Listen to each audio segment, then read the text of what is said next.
You know, Let's double check. let's have a quick look. Let's just look at our channel very quickly. You know, Matt? Oh, we are live. We are most definitely We are live. All right. Hello, everybody, and welcome to the Griffith Innovate Machine Learning Stream 2.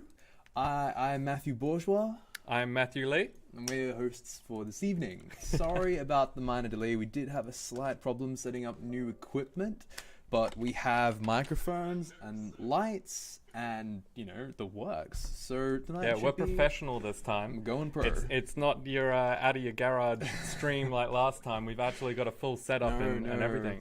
We have spent some time on this one, so this one should be pretty crispy. I'll run glorious 1080p as well, no more 720. So great.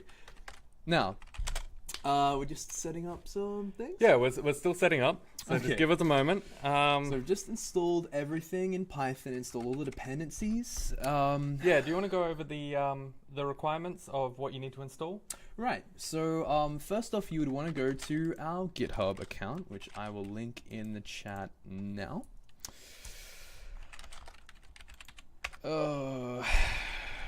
No, I won't, because I'm on a Mac and I have to use a different hotkey for copy pasting. There we go. Max. So, starting from that link, you'll have a look at the README, and the README will tell you to install Python. It does say Python 3.5. yes, it And we'll does. put a link into where, because you can't get 3.6 on Windows because you have some issues, and I'm not really sure why. So you do need to get Python 3.5, and Matt will link it to you in So the chat. I'm actually going to edit that right as we speak. I'm just taking out this install link because We are so organized. oh, we're so organized. Sorry, we were like, oh god, we're so late. Let's just start the stream now. But Yeah. we totally weren't. We're just like, F it, we're Completely going ready. live. But it's all right. Okay, I'm just gonna commit the changes to the thing now. There we go. Okay, now we need. Does that work? a Yes, it token. does. 3.5. 3.5.5? Or 3.5.0? 3.5.0. Okay, let me zoom in here. Got it here? Ah, here we are. Okay, I'm just going to drop that in right now. Okay, so to begin with, you install 3.5.0. And Okay, then... is that on the screen? Is that showing up all right? Let's have a yes. look. Alright. Then you Hey, that looks upgrade alright. pip in case it's not fully up to date. You install Jupyter, you install Actually, I should bring this up on TensorFlow. my screen so you guys can actually see it. Hey. Yes, thank you, Matt. Okay, so my GitHub, which is that link there. Go to repos, TensorFlow workshop. All right, here we are. So there are the instructions on the screen. So just go to that link. I've dropped it in chat. Follow along with the instructions, and the install is usually. So this is what we prepared last week, so we're not going to go over it all over Yeah. again. But essentially what you want to do is install Python 3.5. You want to upgrade pip3 to the latest version, just in case. You want to install Jupyter Notebook. So Jupyter is what we're going to be coding in. Oh, we're getting some camera adjustments. So we're going to be coding in the Jupyter kind of web editor. Mhm. You also want TensorFlow, which is the machine learning library that we're going to be using for this project. NumPy, which is like a matrix multiplication library. It's really handy. Matplotlib for graphing things. And then you're going to want to run Jupyter Notebook. So actually get it up and run it. Yeah. You also want, for this particular project, so we're going to be doing the Titanic dataset. Oh, did I hit the microphone? Ah, sorry. So your fault. So for this project, you're going to need pandas and sklearn. So pandas is like a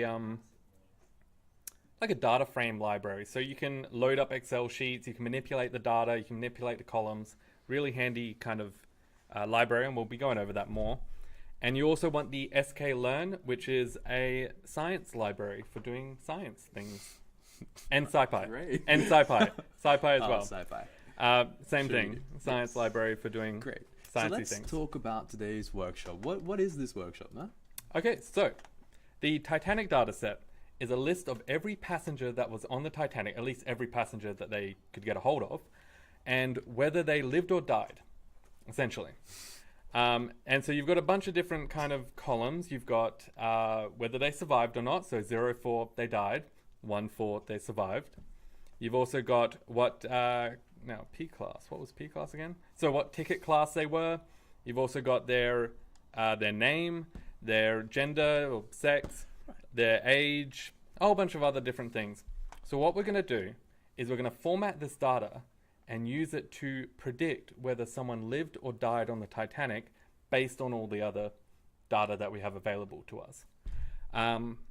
So it's kind of a bit of a morbid curiosity project, but it gives you kind of an insight into how you actually edit data and how you manipulate data, which is something we didn't really touch on last week.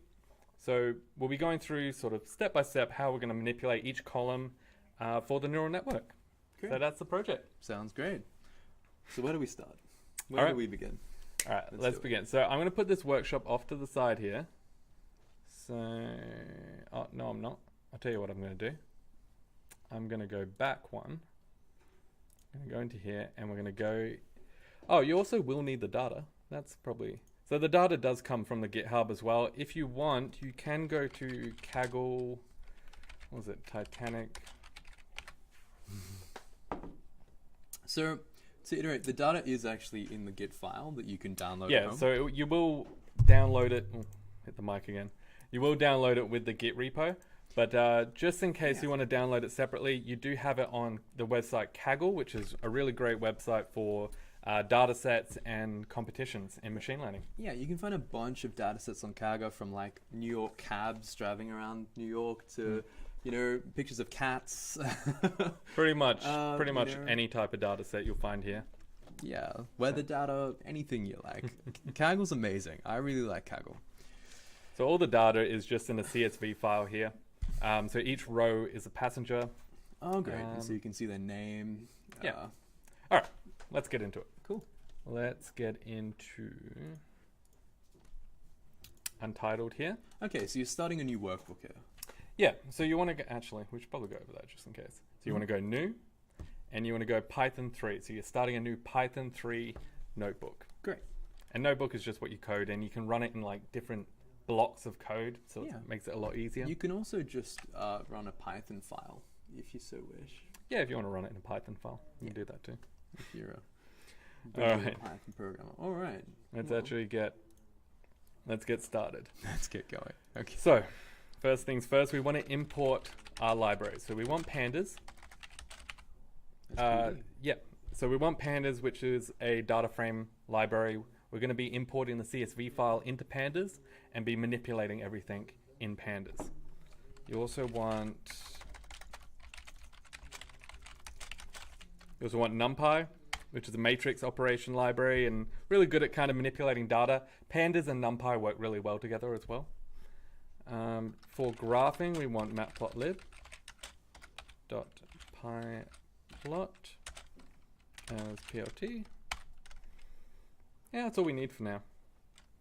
Okay, and let's load our data in. So we want Titanic pd.read CSV then data /Titanic / all right. So this is going to load all our data in as Titanic? And then it's going to load it as a data frame stored in the Titanic variable. Cool.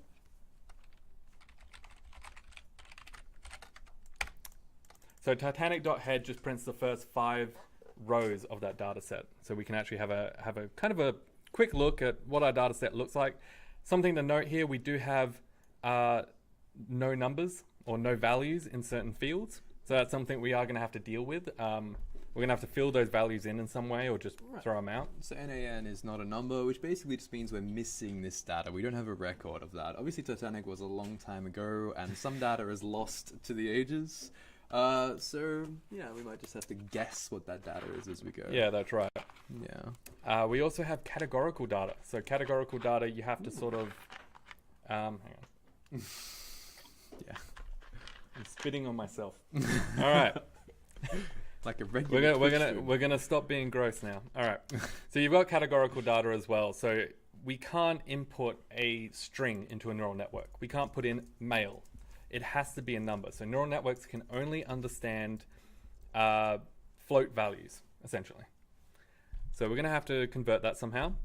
Now, another important thing is not all of these columns are relevant, right? Their name probably doesn't mean much for the overall prediction. You know, having the name Joe instead of the name Smith doesn't mean a lot. But if their name was Matthew, now they would survive. Well, see, now that's the thing, right? Yeah, so the name doesn't mean a whole lot in the grand scheme of things, so you can probably throw that out. But kind of what title they have might mean something. If you're a captain of a ship, you'll probably be the last one off the boat. So that might have well, you're meant to be the last one off the boat. So that might have an effect on whether or not you live or die when the Titanic sinks. And also what class you're in determines sort of where you're positioned on the boat. If your room is at the top or near the lifeboats, you're probably going to survive better than the people on the bottom. So definitely your gender, I think, wasn't it? Yeah, so women and children first. Yeah, women and children first. Yeah, so men generally. Well, we won't spoil what kind of is relevant to the prediction, but gender's one of them. Right. Cool. So we've got an idea of, and I'm using the workbook as a reference because it's been a while since I've actually looked at this. Okay. That's what we want to do. We want to actually get some more information about it. So we can go describe. Oh, great. So we get a good idea of like different values. We will be doing something called normalization later on, which means we're going to have to take in the max and the min value of a column and actually squish the values down. And we'll go over what that actually means later on. And yeah, I mean, it's just kind of cool to see some information on the data. It's always good to kind of get a good understanding of what you're working with. So seeing the range here, like, does it have age? Yeah, so like the average age is 29. Now, with values that are not present in the data set, if we have an unknown age, it might be helpful to actually put the average age in there as like a filler. There's different techniques. Assume 29. Yeah, right. Works for me. There are better techniques, like you could determine based on if you're a captain, you're probably a little bit older, so you can calculate the average by grouping different sections. People have got better predictions from that. So there's different sort of techniques you can use to actually do that. Cool, let's get started. Let's get to the first part. So let's do an easy one to begin with. Let's just do... All right, we're talking about age. Age is the next one anyway. So we want to write a function that takes in a column and actually manipulates that column and then returns back the manipulated values. So we'll start with filter age. We want to take in the column of that age, of that data frame that has all the ages in it. And we want to return... now we want to fill in the blank values.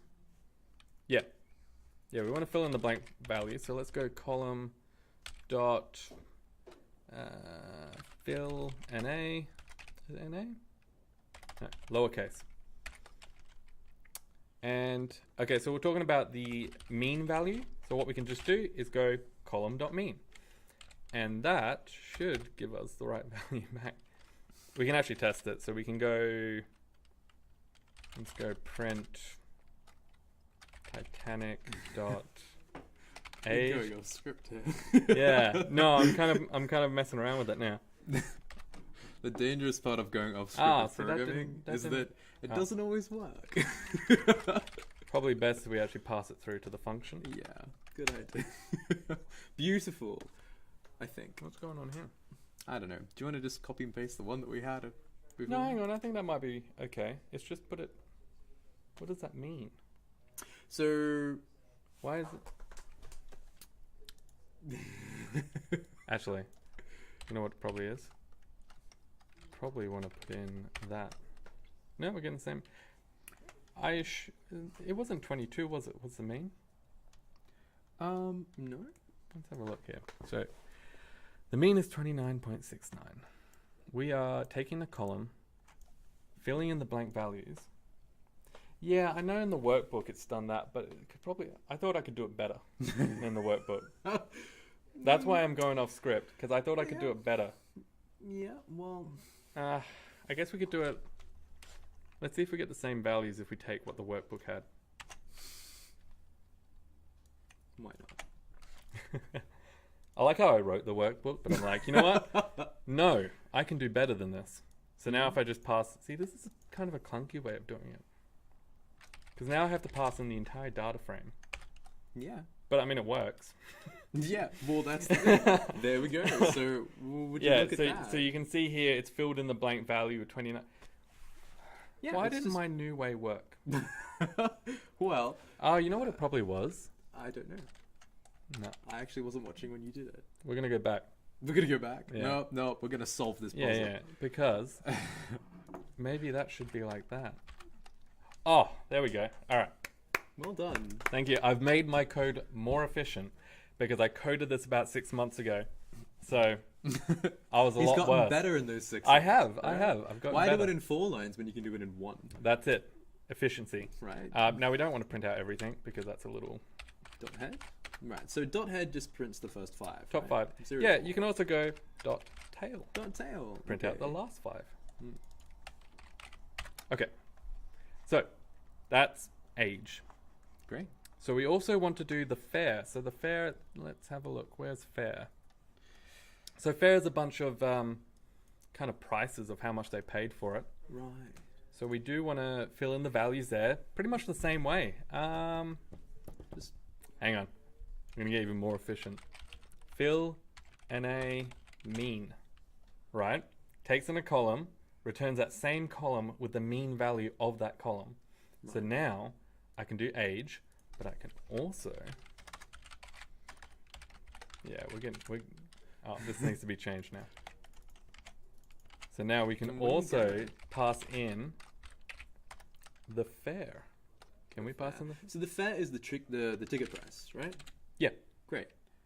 And then we just dot head that too. No, we can't do that.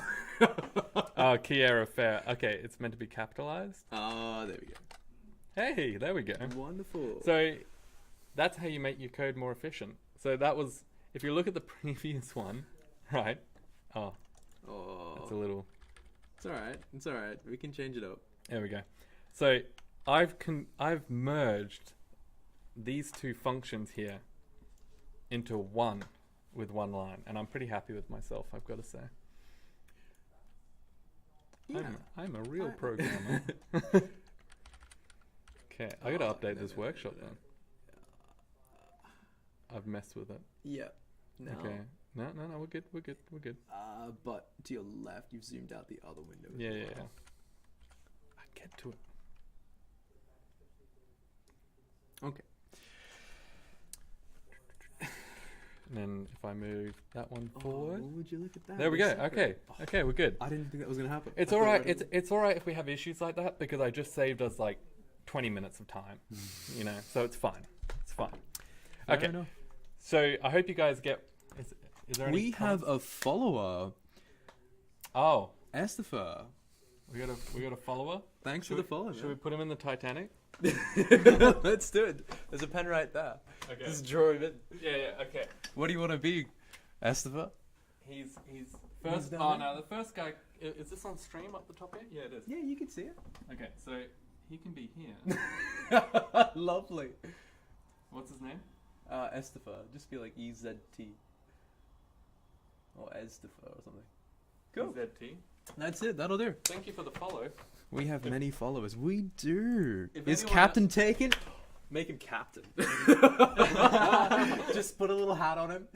Oh, lovely.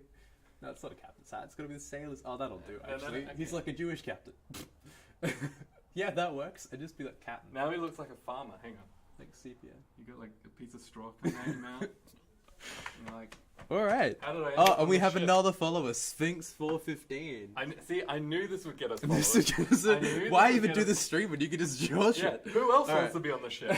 All All right, um, Sphinx can be in like one of the little windows maybe. Like grabbing or- onto Easy T here, like trying to follow in his footsteps. There we go. Yeah, okay. Well, that's What's his happening. name? Oh yeah, I see. I want to live. Sphinx. Just feel like Sphinx. SPH. Beautiful. Beautiful. All right. Yeah, you guys Sphinx are living. wants to live, See, so- the further we go down, eventually the followers will just like start drowning because you guys are too late. That's how we're gonna work this. I love how the hands are coming off your head in that scenario. Like you can.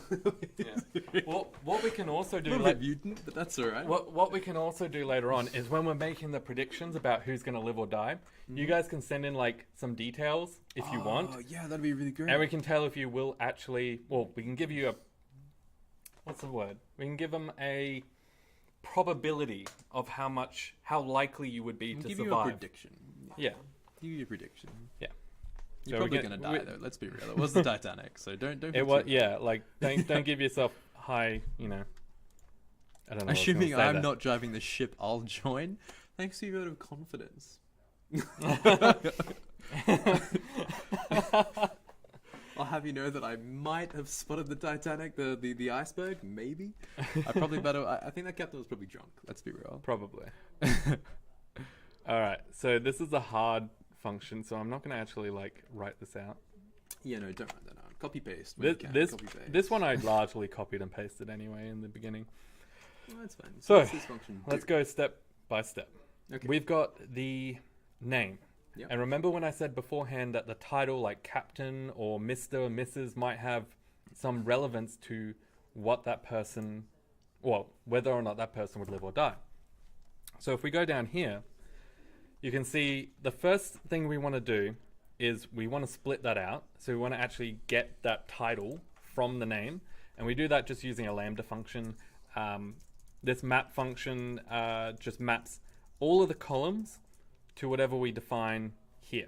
And this is a function. So each column row element will go into name.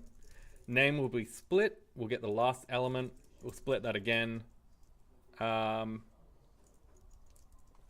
are we splitting that twice? I was typing. I wasn't listening. What do we do? I don't know. Apparently we do. Okay, that's... I can't remember how that gets the Mr. and Mrs. So we split it by the comma. We also split it by the full stop. Let's print that out. I'm curious. This is Why fun. does my code work? I have no idea. Yeah. Why doesn't my code This is work? like- I have no idea. this is like real- welcome to programming. Yeah.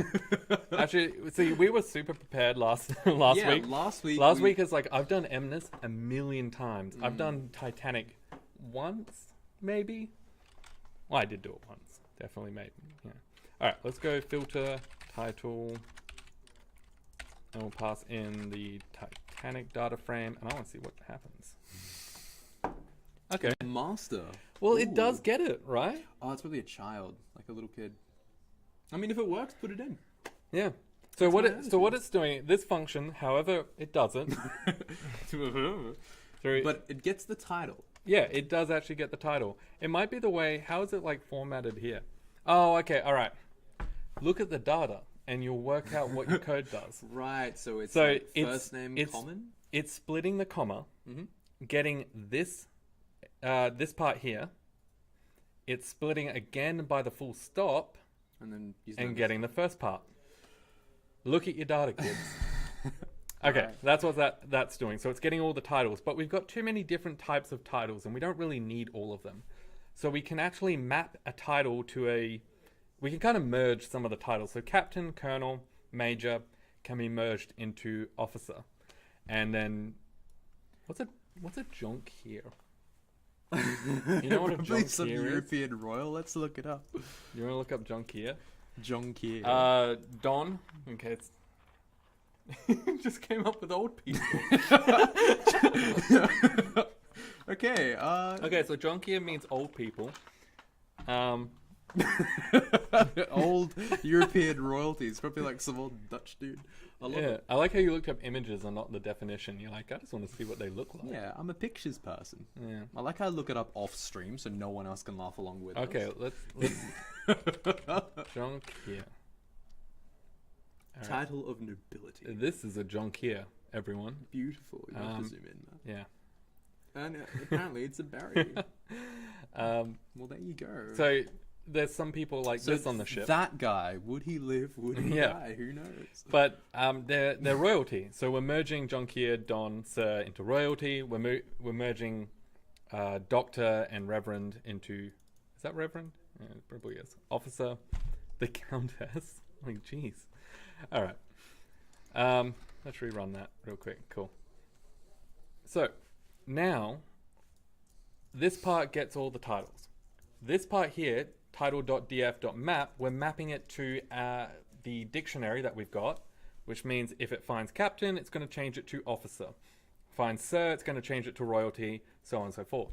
Mm-hmm. So that's what that part here is doing. This last part, get dummies, is kind of creating a one-hot vector. So what do I mean by that? Well, what do you mean by that? I don't even know. That's a good question. Thanks for asking, man. So essentially, real questions. We've still got a string. So a string is not great. We're going to have like officer, right? You know, we can't really put that into a neural network. What we need to do is change it into a number. So what we can do is have an array of zeros, like that, one for each title. So we have a 0 for officer, a 0 for royalty, an officer again. Oh. Right. So how many's here? There's like what? So you can see here up the top here, we've got a 0 for each one, and then I think that's 6. And then we just put a 1 in the right value. Right. In the right column. And that handles multiple as well. Yes. So we've got a one hot vector of six values, and we're just putting a 1 in the right column. So when we input that into our neural network will know, okay, it's a mister. It just has to look at the number. It doesn't have to look at a string of letters. So that's what Get Dummies does. I don't actually know why it's called Get Dummies. Just is. Do you know what happened to that pen? We've got new followers. Oh, we've got new... We have new followers. We have 2. Do you want to take charge? I'll take charge. I can draw stick figures. Are you sure? Oh, I don't know. I've seen you With draw. this pen comes great responsibility, but we'll see how we go. All right. Who do we have? First up, we have... Is your box Cav? All right. He can... Put him in the window. In the window? Yeah, he was driving, so we'll put a little, like, steering wheel in. We'll stick him in here. Why is the captain over here? Because the captain was the first off the ship. He knew what was coming. he saw the iceberg coming. He's like, nah, I'm out of here. Is your box. Lovely. And who else do we have? We have Similius. Okay. He can have, like, straddled this thing. He tried to climb off. Didn't work too well. There you are. Lovely. You're up there. Okay. Lovely. All right. Great. Okay. I'm glad I took the time to draw that. That was worth it. Okay. So I hope you guys understand what we're doing there. Yeah. Are you guys at your university? We are. We totally are. We are.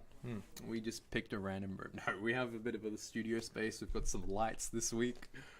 We're getting some production quality. We're slowly getting better week by week. We just draw on a different wall every week. We just, the paint is calm, clean it up. It's all good.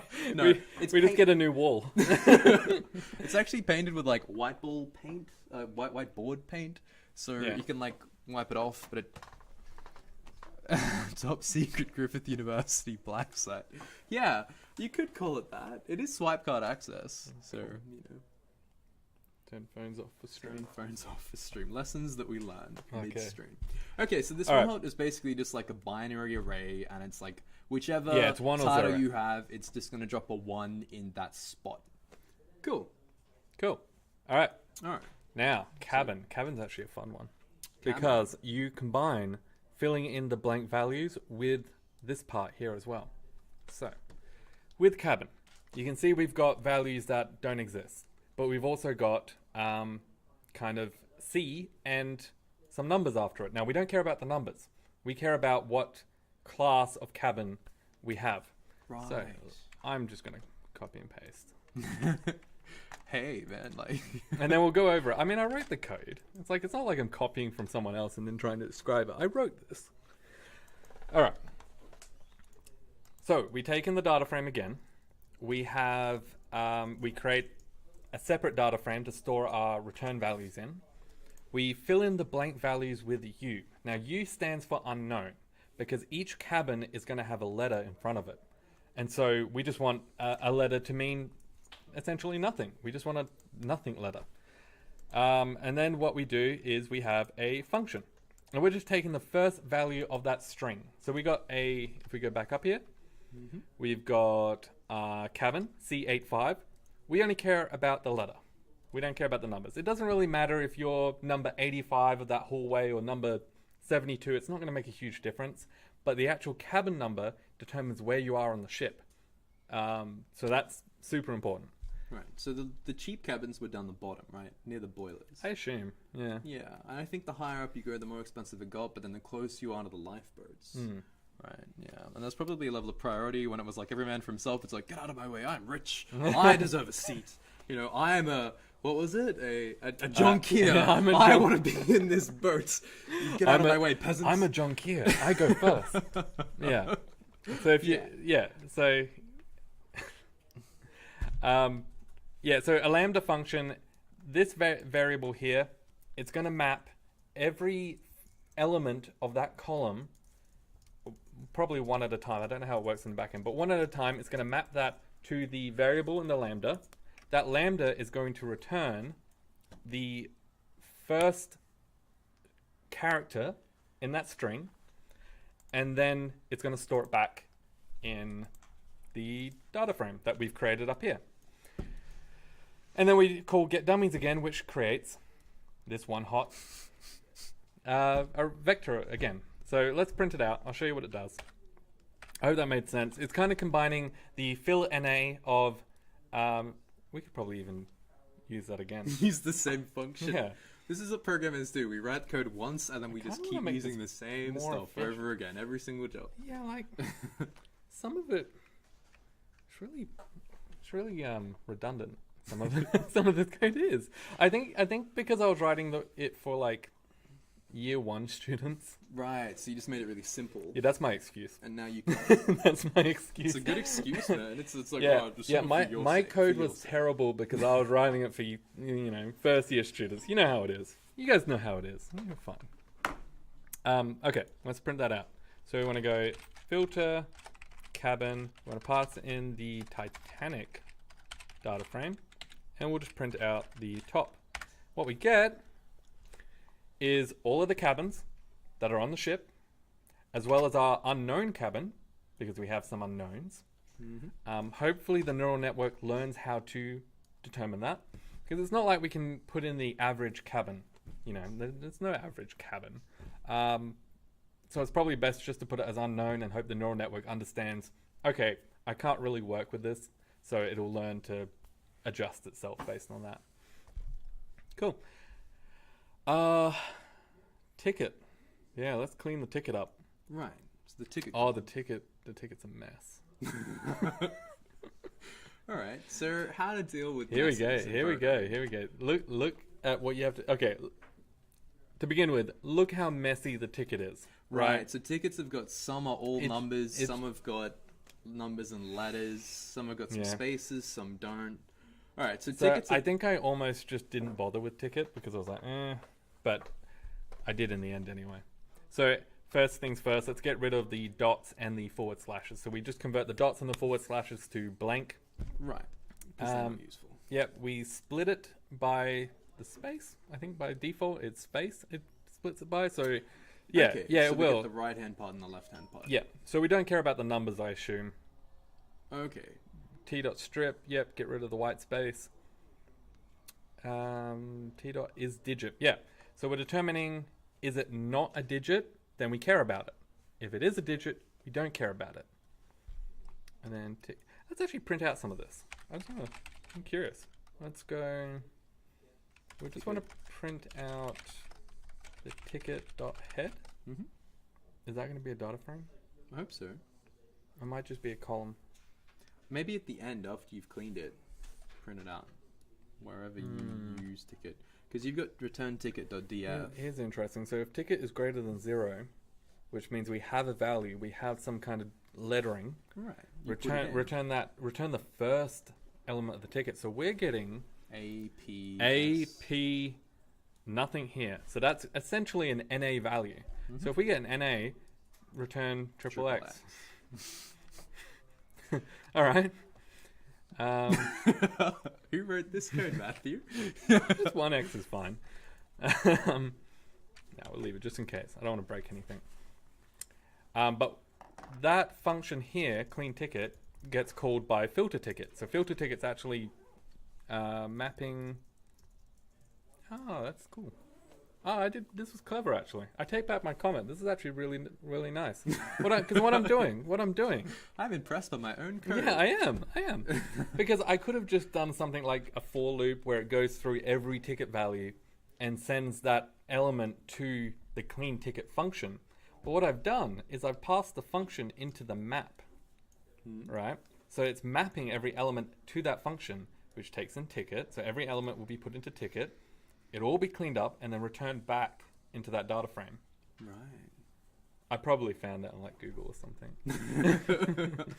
And then I'm just calling getDummies again. We all know what getDummies does. It just separates it into zeros and ones, put the 1 in the right column.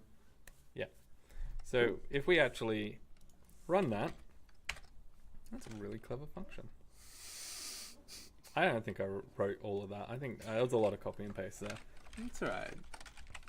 Good programmers are people who work Good fast programmers, by just yeah. finding other people's code that already solves the same problem and just running that. Yeah, there you go. There we go. So it's not just taking the first letter. Yeah, so it's taking the The written bit. yeah. So how many? Wait, hang on. How many is it? Can we make this more efficient already? That seems like a lot of. See, you, man. It seems like because we got tickets. Don't know. There probably was a lot of tickets. Probably. I think that's 31 columns. We could probably just get rid of ticket. Oh, I'll just leave ticket in. Just leave tickets in. All right, we'll leave tickets in. Cool. That's almost everything, but we do need family. Okay, let's write family out. Let's stop copying and pasting. Let's stop being lazy. So I am still gonna like reference though. I'm not gonna do it from scratch. Okay, so we want to filter family. First, we create a data frame. Data frame.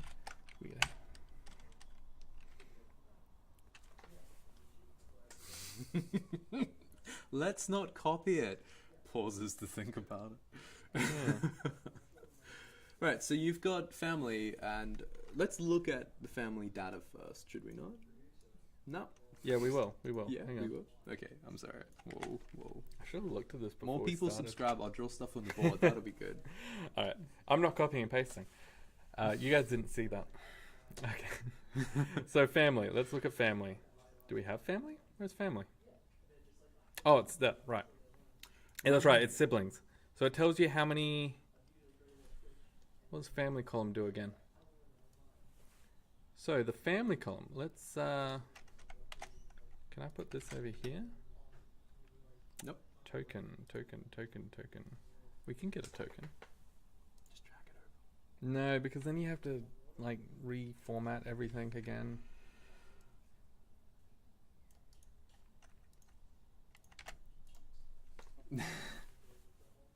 Cool.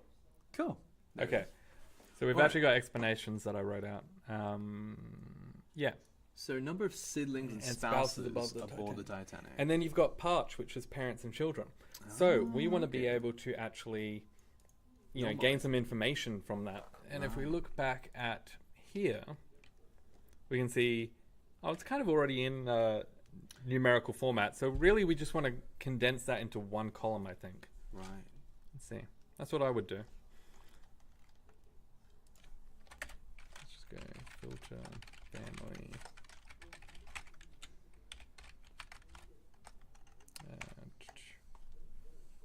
Oh, okay, cool. All right. So I'm actually taking the... Family size. You could probably actually just input these two values, to be honest. Yeah. I think that's a bit overkill. But anyway, what it's doing is it's just turning it into 4 columns. Once again, it's not technically a one-hot vector because we have multiple values for each one. Just an array with just an index of how many Are we passing how many in, of the family of each one. Are we keeping family size though, or are we just passing in single, small? Yeah, large? that's right. Okay, so we're passing in family size as well as what size the family is. Right. So, okay, we actually are condensing it because some people might have like 8 kids and then we got a value 8. Right, which is So going to skew your network. the problem with like neural networks, right, is if you have all your values between 0 and 1, but you have one value that's an 8, it has to adjust all its weights to be able to handle that larger number so that its final prediction is not messed up. So you're putting more, what's the word? More things that the weights have to consider. You want it to be as simple as possible for the neural network to be able to learn. And so what we're doing here is just in case we have like 8 siblings or like, I don't know if you wouldn't have like 4 parents, but or 8 parents or whatever. But we're essentially taking the family and saying if it's S1, if S equals 1. Okay. So we're saying it's a single family if there's only one parent and one sibling. We're saying if it's greater than 2, if 2 is less than or equal to the family size. If the family and size 4, is between yeah. 2 and So 4. below 4 and above 2, Inclusive. it means it's a medium? small. Oh, small. Small. Probably be medium. I'll stop saying words. And then here, if it's greater than 5, then it's a large family. So we're just simplifying it for the neural network. Hmm? Yeah, cool. And the way we do this is the same as we've done for the other parts. We've just got a mapping all the elements to a lambda function, returning that lambda function. And then we also just want the size of the family still, but we're going to normalize that later on, I'm pretty sure. Well, we should do anyway. We're going to normalize that. Mm-hmm. Cool. Mm-hmm. All right. We are up to... That was the last one. Yeah, that's fine. All good. Okay. Now we Okay. just create one function to do all that.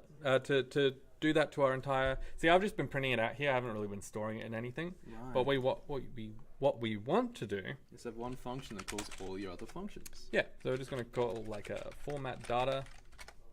Right. We pass in the data frame. And then we go through each one. So... Now, when because we changed this function up here, Mm-hmm. we're returning the column. So it's still a data frame. It's not a series. I wonder if that's going to be a problem. We can just copy and paste the old one over the top. Never.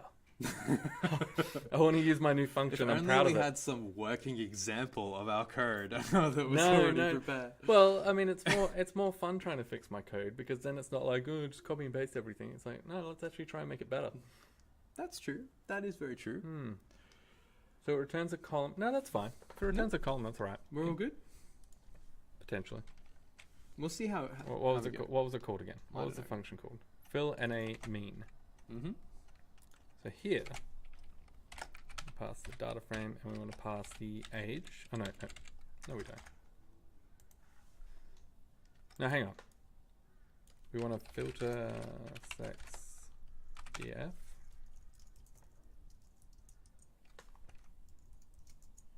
Have I done gender? Probably not. Did we miss Did gender? I do gender? Nope. I didn't do gender. We didn't do gender. We forgot about gender. Oh, let's do gender. Tumblr is displeased. They're already displeased because we've only put 2 in here. Ooh. All right. Let's do it. Insert cell below. Okay, filter sex. We'll pass it. Meatbox asks, what's the goal of this model? Is this the one to determine if you live? Or Yeah, not? so the goal of this model is to predict the probability of you surviving on the Titanic. Mhm. So it's not like a production goal. It's like you wouldn't make money from this. You wouldn't put this into a business or anything. It's more just to play around, have fun. But Yeah. the techniques you use in this, so all this filtering here, I actually had a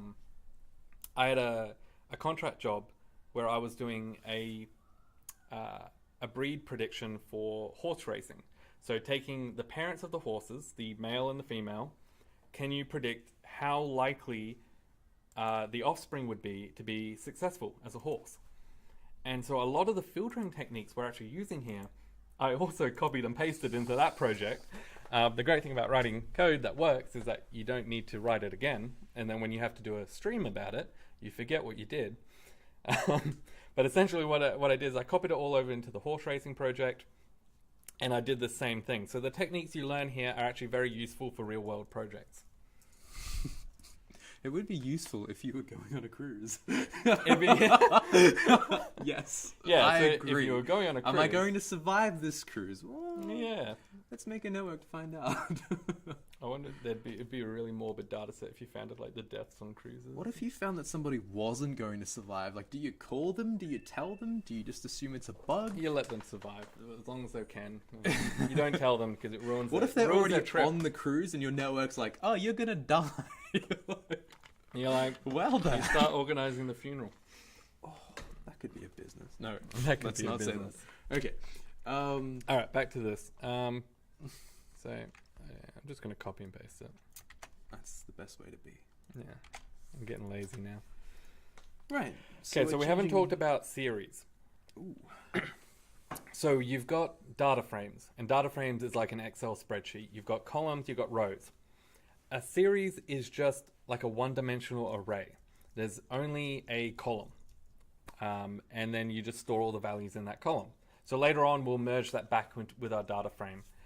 So what we're doing here is very basic. We're just saying, if the sex equals male, make it 1. If not, make it 0. So technically, this could handle more genders. We're being very politically correct here. It just means that every other gender is 0. So we're making it 1. So much for the political correctness lasted literally a second, and then men are 1, everything else 0. Yeah. Shit. Well done. Well done. It's meant to be 1 for male, 0 for female, but it's just 0 for anything else that's not male. And then it's fine. Look, I'll tell you what. this was in the days. There you go. I mean, still not great. Hang on. No. We'll leave it. There we go. There we go. We're good now. So this returns a 1 or a 0. 1 if it's female, a 0 if it's anything else. And if we go filter, sex, and we pass in Titanic, and go dot head. Yeah. So if we just type in like Titanic, not age. Sex dot head. Yeah. Okay. So you can see here we got male, female, female, female, male. So we get rid of that, and what we actually get from that function is 0, 1, 1, 1, 0. So that's that. That's pretty straightforward. Don't feel like I need to go too much into that. Yes. Cool. Great. Next part.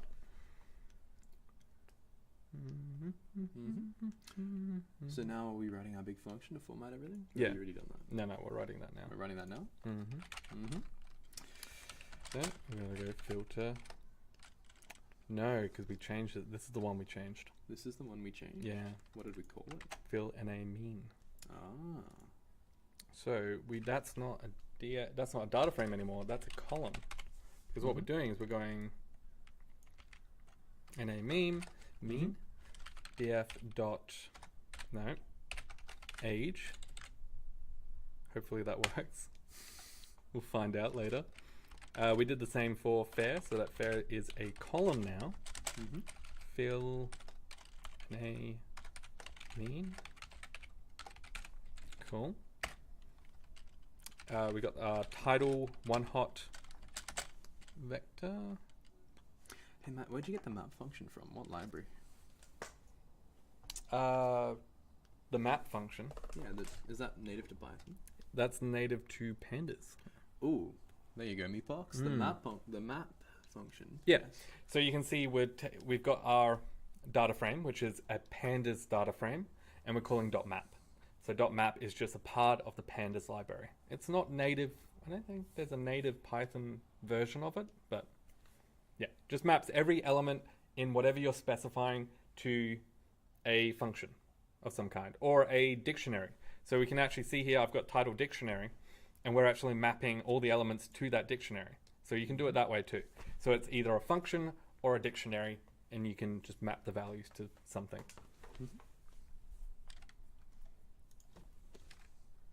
Okay, so title is, well, let's just filter title. So we just have everything here, one by one. What's next? Cabin. Filter. Did anyone else follow? This is a good chance to do something else because it's just Nope. writing it out. I'm manually writing this part because we did change 2 functions, so I just want to be sure that we're doing it right. Map totally is a native Python function. There we go.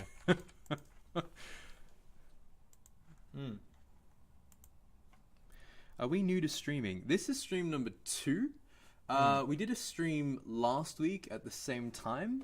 It was very touch and go. I think we kind of went to lunch or dinner right before it, so we just left it running as a test. We're working on it. This week we have lights and microphones and, you know, stuff, actual streamers stuff, so that's good. Oh, Napkis. We do have a follower. You right? I will draw. Okay. Alright, Napkis, you get to be in our Titanic boat. Titan boat, what am I talking about? Where should I put you? You know, you're late to the party, so let's say that you slept in and you just, like, came out of here like, oh, hi guys, what's happening? Oh, we'll make you a bit bigger. Like, oh. The hair and makeup team really outdid themselves this week. We have a hair and makeup team? Well, we We're just cared naturally as about it beautiful. more. Oh, we got another follower. Is that another one? That Canadian guy. Ooh. That Canadian guy. Mhm. Kaylin, are you following this? This is Napcats. That Canadian guy. You keep writing. I'll put him. I'm You gonna can join the chain. explain what this is in a moment. He's Canadian, so, you know, he's so polite that he's down the bottom. Okay. And we'll put him up here, Is that gonna work? It's gonna work. and we'll be like, sorry.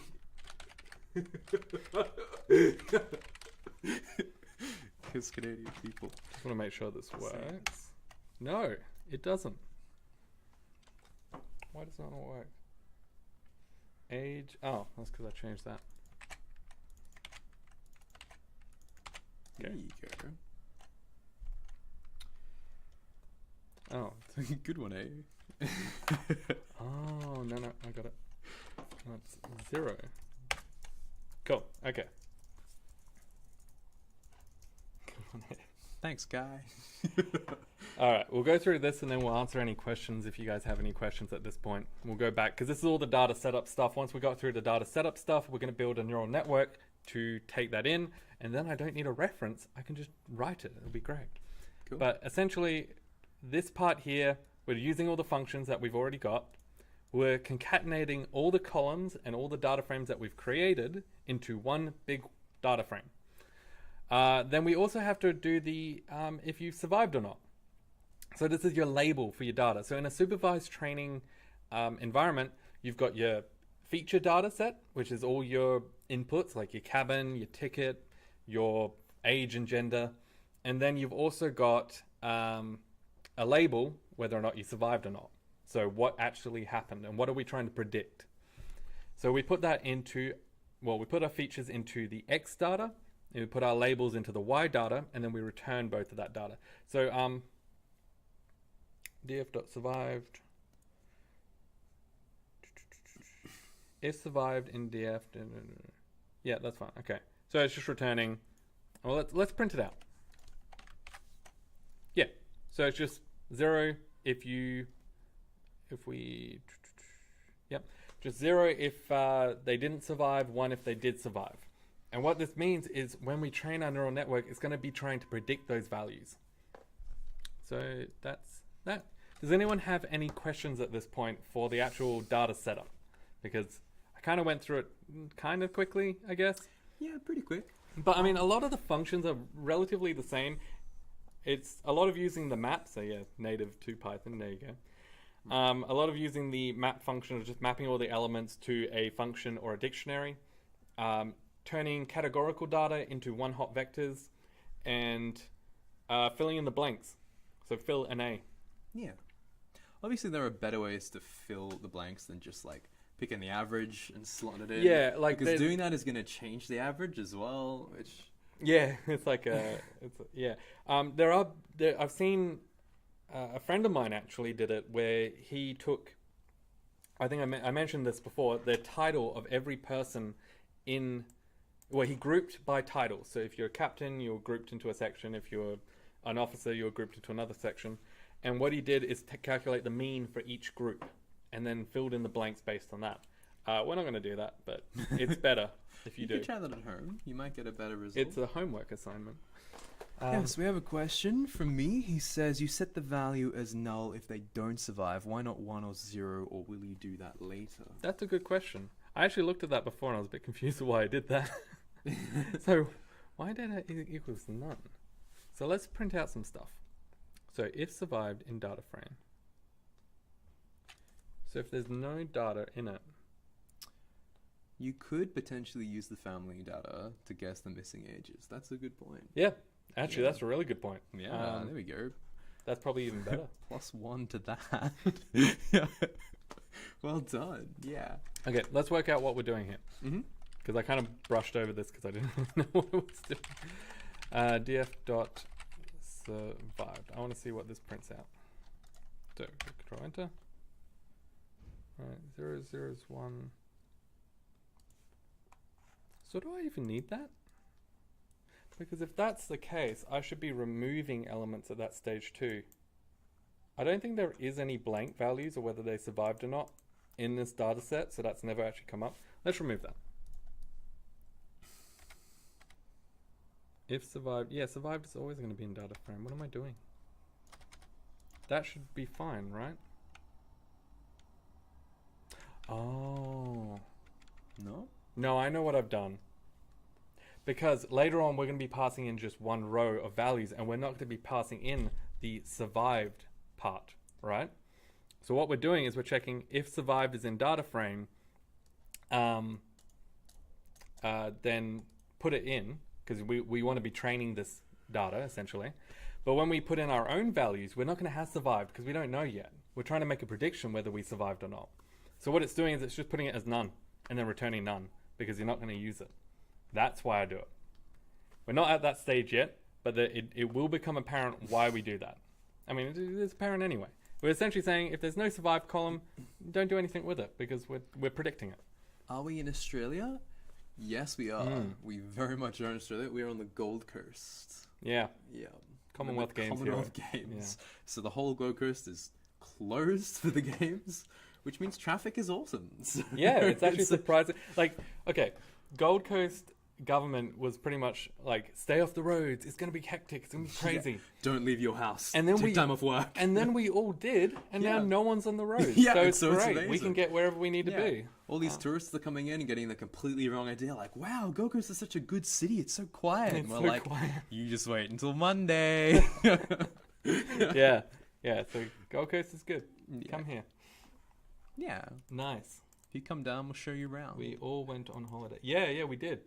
We all went on holidays. I mean, we're working right now, kind of. This isn't work. Is this work? No. No? It's like fun. I'm not being paid for it. It's in between work and fun, I think. Yeah. Just wondering because it's super late here in the States. Yeah, it's like 6:04 p.m. here, so it's probably like, who even knows? 6:05 p.m. Yeah. Well, we keep these streams up. If you want to watch them another time, that's all good. Yeah. Probably pick a better time. What time should we stream that's good for all of you guys? Yeah, where is everybody tuning in from? I know we can find out if we like Google it, but like 10 p.m. European Union. Is that what EU is? Or just Europe? It's Ah. just your European So Union. we're Alright. on when you're having your morning It's coffee. 4 a.m. in the States. Why are you still awake, man? Unless you're It's an all early good riser, for me, in which case as long as I don't have Oh, classes. we have a new Inquisitor. Well, he's Alright. Spanish, and nobody ever. Well, expects let's the move Spanish along. This Inquisitor. guy's up at 4 a.m. We gotta Get this train wreck rolling. yeah. That's when our PUBG stream comes on at 4 a.m. We can like put him up Don't like do that. this, and he can be standing, and he has a sword.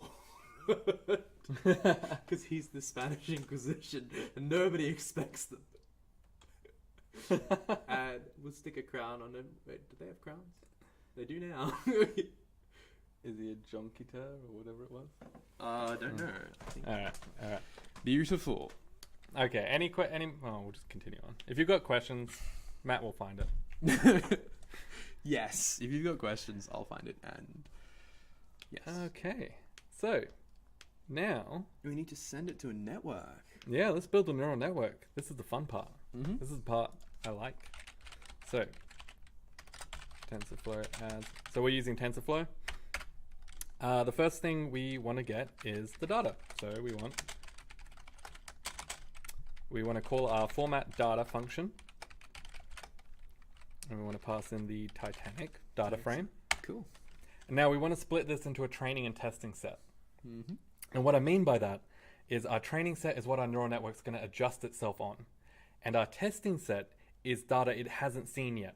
And so it's going to run on the testing set and calculate an accuracy rate. How good is it on the testing set?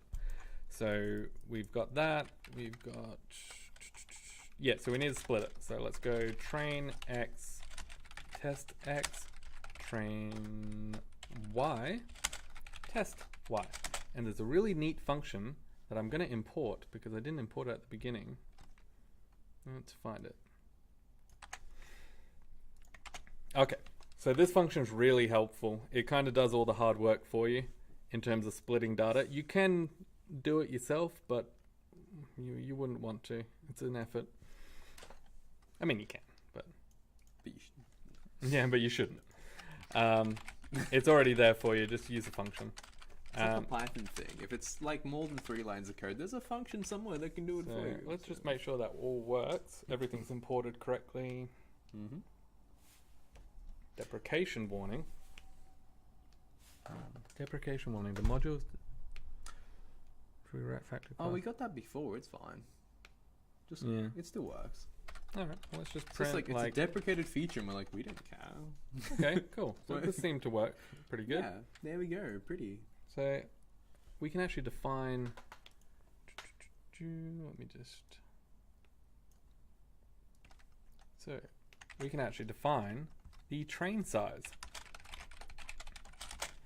So that's how big of a percentage we want our training set to be over the entire data frame. So we want maybe, let's say 0.8. So 80% of our data will be split into a training set, and the remaining 20% will be split into a testing set. Cool. That's that. All right. Let's Beautiful. build the neural network. Let's do it, Insert man. cell below. There we go. All right. First, we need a placeholder. So we're going to go, if people watched last week, we're going to go over a lot of the same kind of stuff again. So a placeholder, well, let's talk about TensorFlow. So TensorFlow creates, actually we'll bring up the,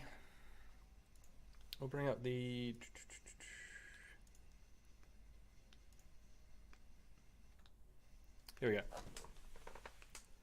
So TensorFlow creates a computation graph.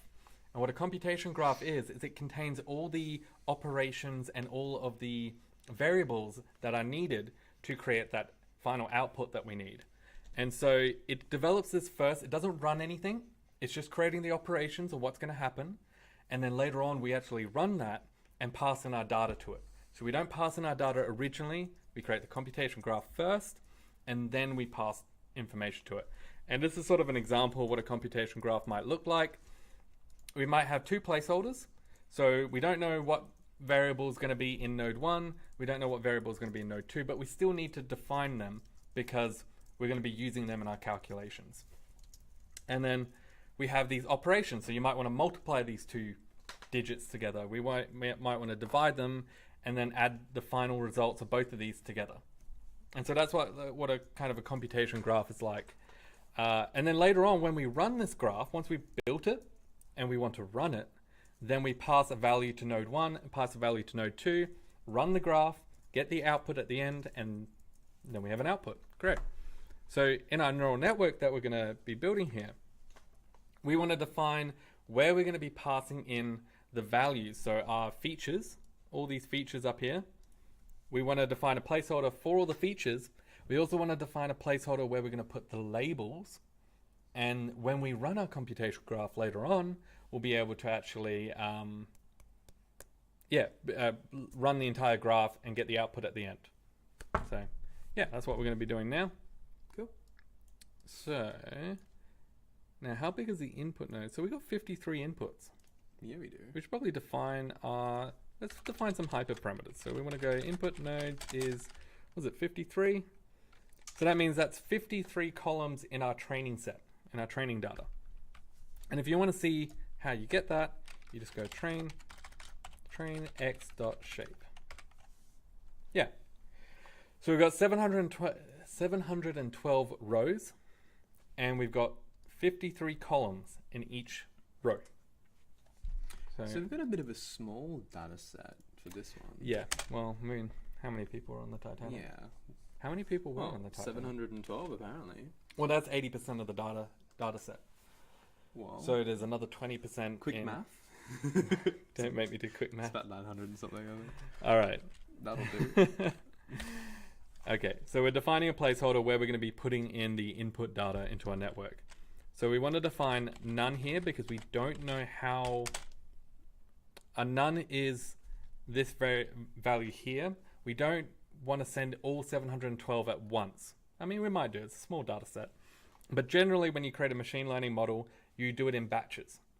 And to do that, you put in none, saying it's unknown. We don't know how big our batches will be ahead of time. So that'll be none. But we do know how many input features we're going to have, which is 53. Now the label, we're going to have tf.placeholder. All of these will be float values. And once again, we don't know how big the batch size will be, but we do know how big the label size will be, which will be 1. We're just passing in 0 or 1. Did they survive? That's all. Now let's define some more hyperparameters. So we also want... Okay, we define these variables and didn't use them. Let's just put that there. Right. Suppose we can do it in batches. Let's do it in batches, just for the sake of completeness. Let's say batch size equals 10. And then let's say the learning rate is that. So the learning rate is how much we're going to be adjusting our weights through each iteration of our data set. Speaking of which, we do need to define our epochs. And our epochs is how many times over the data set we actually want to go. So every time you go over the data set, you're adjusting the weights each time. And so you want to define how many times you want to do that. And so when you hear people say, you know, neural networks take ages on GPUs to train, what they're saying is it's going over the data set however many times is necessary in order to optimize the weights to get the best prediction. And so you need GPUs to do that because it's all matrix math. Generally, we're not going to use GPUs for this because it's a small data set, it's a small neural network we're building. But if you had like a 30-layer convolutional neural network for image recognition, and you've got all these big images, you've got millions of images, you might need a GPU to actually, well, you're definitely going to need a GPU for that. And it will take a lot longer. Okay, moving on. So we're going to create a 1-layer neural network. So we're only going to have one hidden layer. Now let's talk about hidden layers, shall we? Let's. 500 epochs, isn't that a lot? Yeah. Yeah, well, we've only Yeah, got it's a huge amount. Yeah, we could probably do less. You want to do less? Let's do less. We can always like Change it. get a little bit better. Oh, that's We probably don't need that many hidden nodes. Let's do 100. Let's do... You could probably even do like 10, to be honest. I guess because it's such a small It's data so set, small that you can go so many iterations really quickly. Yeah, you can Let's just go smash 10. it out. What do you Okay, do? so the neural network we're going to be building is... we're only going to make it one layer, so this is called a...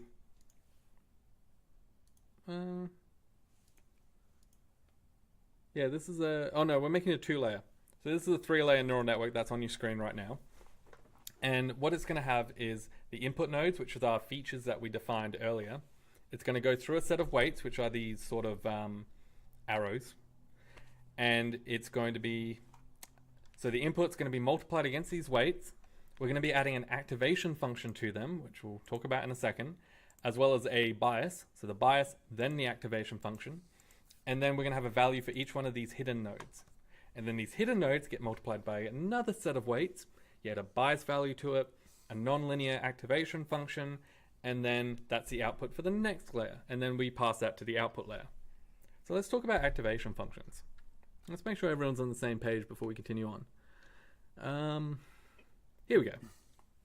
Okay, so all your input values come through on these weights. And these weights are defined here. So 0.7, 0.6, 1.4. You multiply the inputs against the weights. You sum them all together, the result. You add a bias value. And a bias value shifts your output of this node based on the nonlinear activation function. So we got this nonlinear activation function, which if you define here, kind of squishes your data between a certain range. So if you've got, so if you use the sigmoid function, for instance, in the squishification function, if you've got a sigmoid function here, it's going to push your data between a value between 0 and 1. And you can see it's kind of got a curved element to this function. This is the non-linear aspect of the function. Why do we have non-linear aspects to our functions? Because if we didn't, the other layers wouldn't matter, because it's all a linear equation. So multiplying values against another value is all linear. There's no curvature to the output. So for a linear regression task where you're just trying to draw a line through your data, that might be okay. So in this case, you've got all your data sort of plotted on the graph, and then you just draw a line through it. So that's just a linear regression model.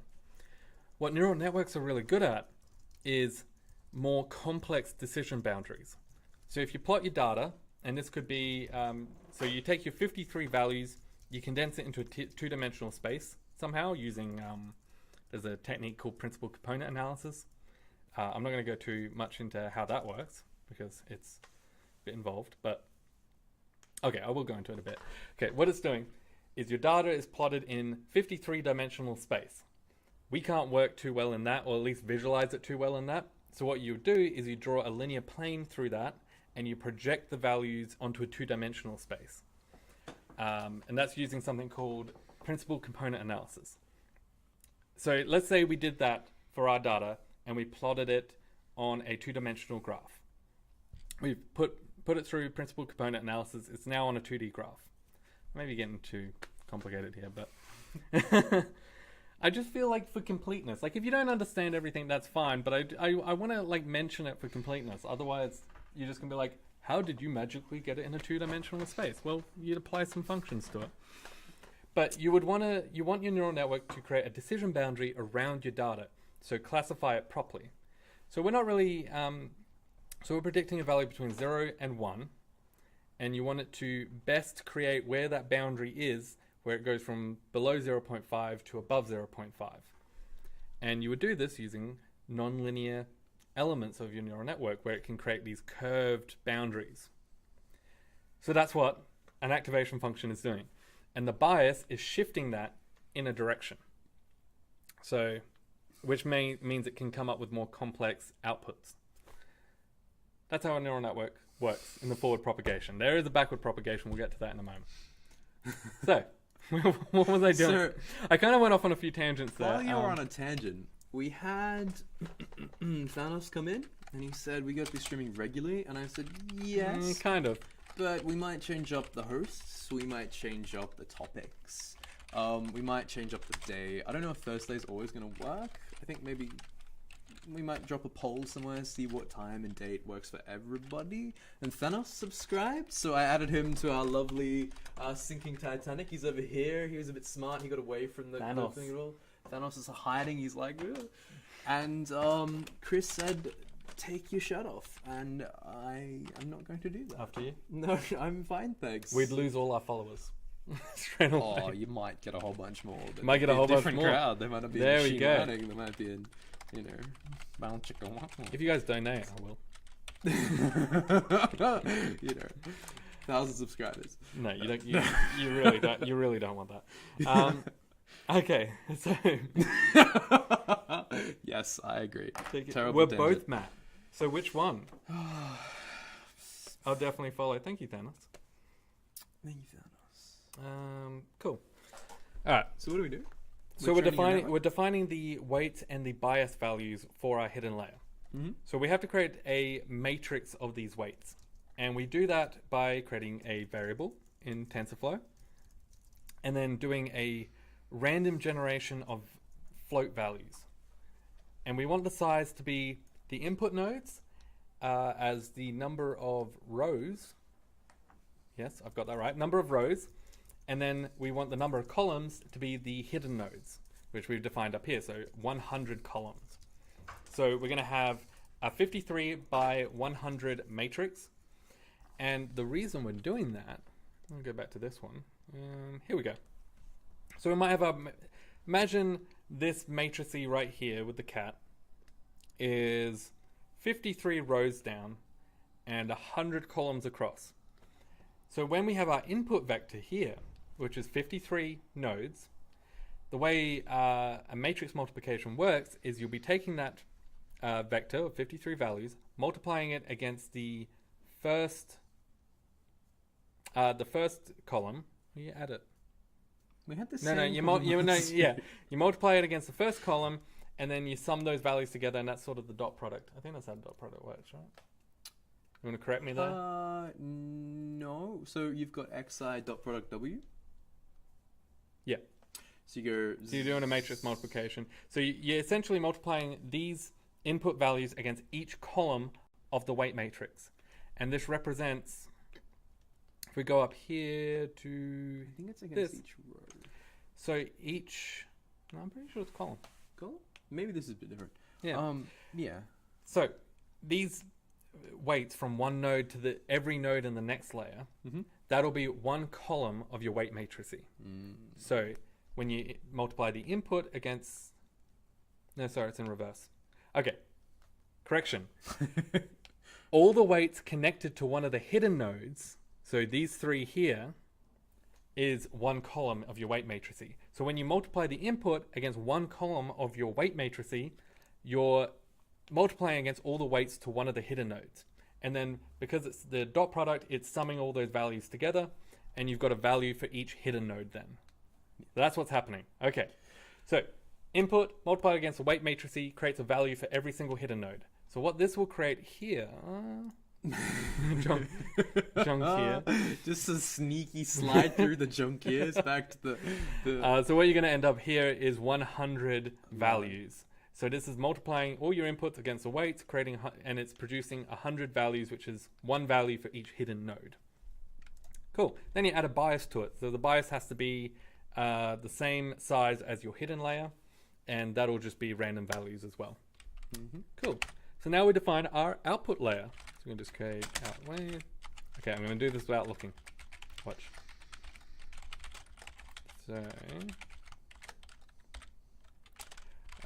So that will take in 100 values, and it will produce output nodes, which is 1. And then we have our biasy variable df.random normal output nodes. Cool.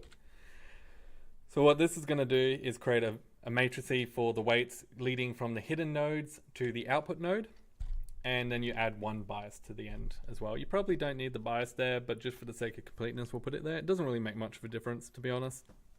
Not for the output layer, at least. You do need it for the hidden layers, but the output layer, Just to be sure, we're going to put it in. It's not really going to make much of a difference though. Okay, so that's how you define all the variables for your graph. Now you've got to do all the operations that we just talked about. So let's do the forward propagation. Forward propagation is when you take the input values and you pass it all the way through your network to the output of your network. And that's how you get your result. Yeah. So we want to do the forward propagation. We'll create a function for it. Ooh. Hidden on nodes. Yeah. There you go. Cool. Beautiful. I don't know why it's not creating a new cell, but all right.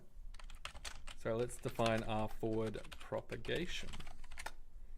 And we don't think we need anything sent through to that. No semicolons in Python. Yeah, I was meant to put a colon. It's alright. All right. So we want the first part from the input layer to the hidden layer. So first we go tf.matmul. So we're doing a matrix multiplication, pass in the input nodes, pass in the hidden layer weight 1, and adding the hidden layer bias 1. So that's going to create all the values for that hidden layer. So that's going to create 100 values for that hidden layer. Then what we want to do is we want to pass it through our sigmoid function, which is our activation function. So that's a non-linear aspect. If you don't put this in, you're going to create a linear decision boundary, which for this task might work, but for generally more complex tasks like image recognition, you're going to need activation functions. And yeah, so that's what kind of makes the neural networks so powerful, is that they can map the input to a non-linear output for prediction, can create those decision boundaries that are non-linear in nature. So here we want to pass in the output of our matrix multiplication. Cool. Now we need the same process for the output. So we go tf.matmul, and this Z1, A1, that's standard notation for neural networks. So Z1 is your, Sorry. Okay. I thought I could just fix it. Oh. So Z1, A1, Z2, A2, this is all standard notation for neural networks. If you read papers on it, it's going to have that kind of notation. So I'm just trying to keep with the standard sort of notation here. So we want to pass in the output from the first input to hidden layer calculation. And we want to pass that through the weight matrix for the output. So out W. I'm going to add the bias to it. So it's the same thing over and over again. You can kind of start to see how we might have like 30 layers, right? Because you're just doing the same thing over and over again. The input from the last layer through a weight matrix, add a bias, activation function, and then that's the output to go into the next layer. So it's over and over again. So we'll go A2, tf.nn.sigmoid, Z2, and then that will be one value. And that value will be, do we need a sigmoid at the end? No, we don't. You don't need to do an activation. Oh, actually, no, you do.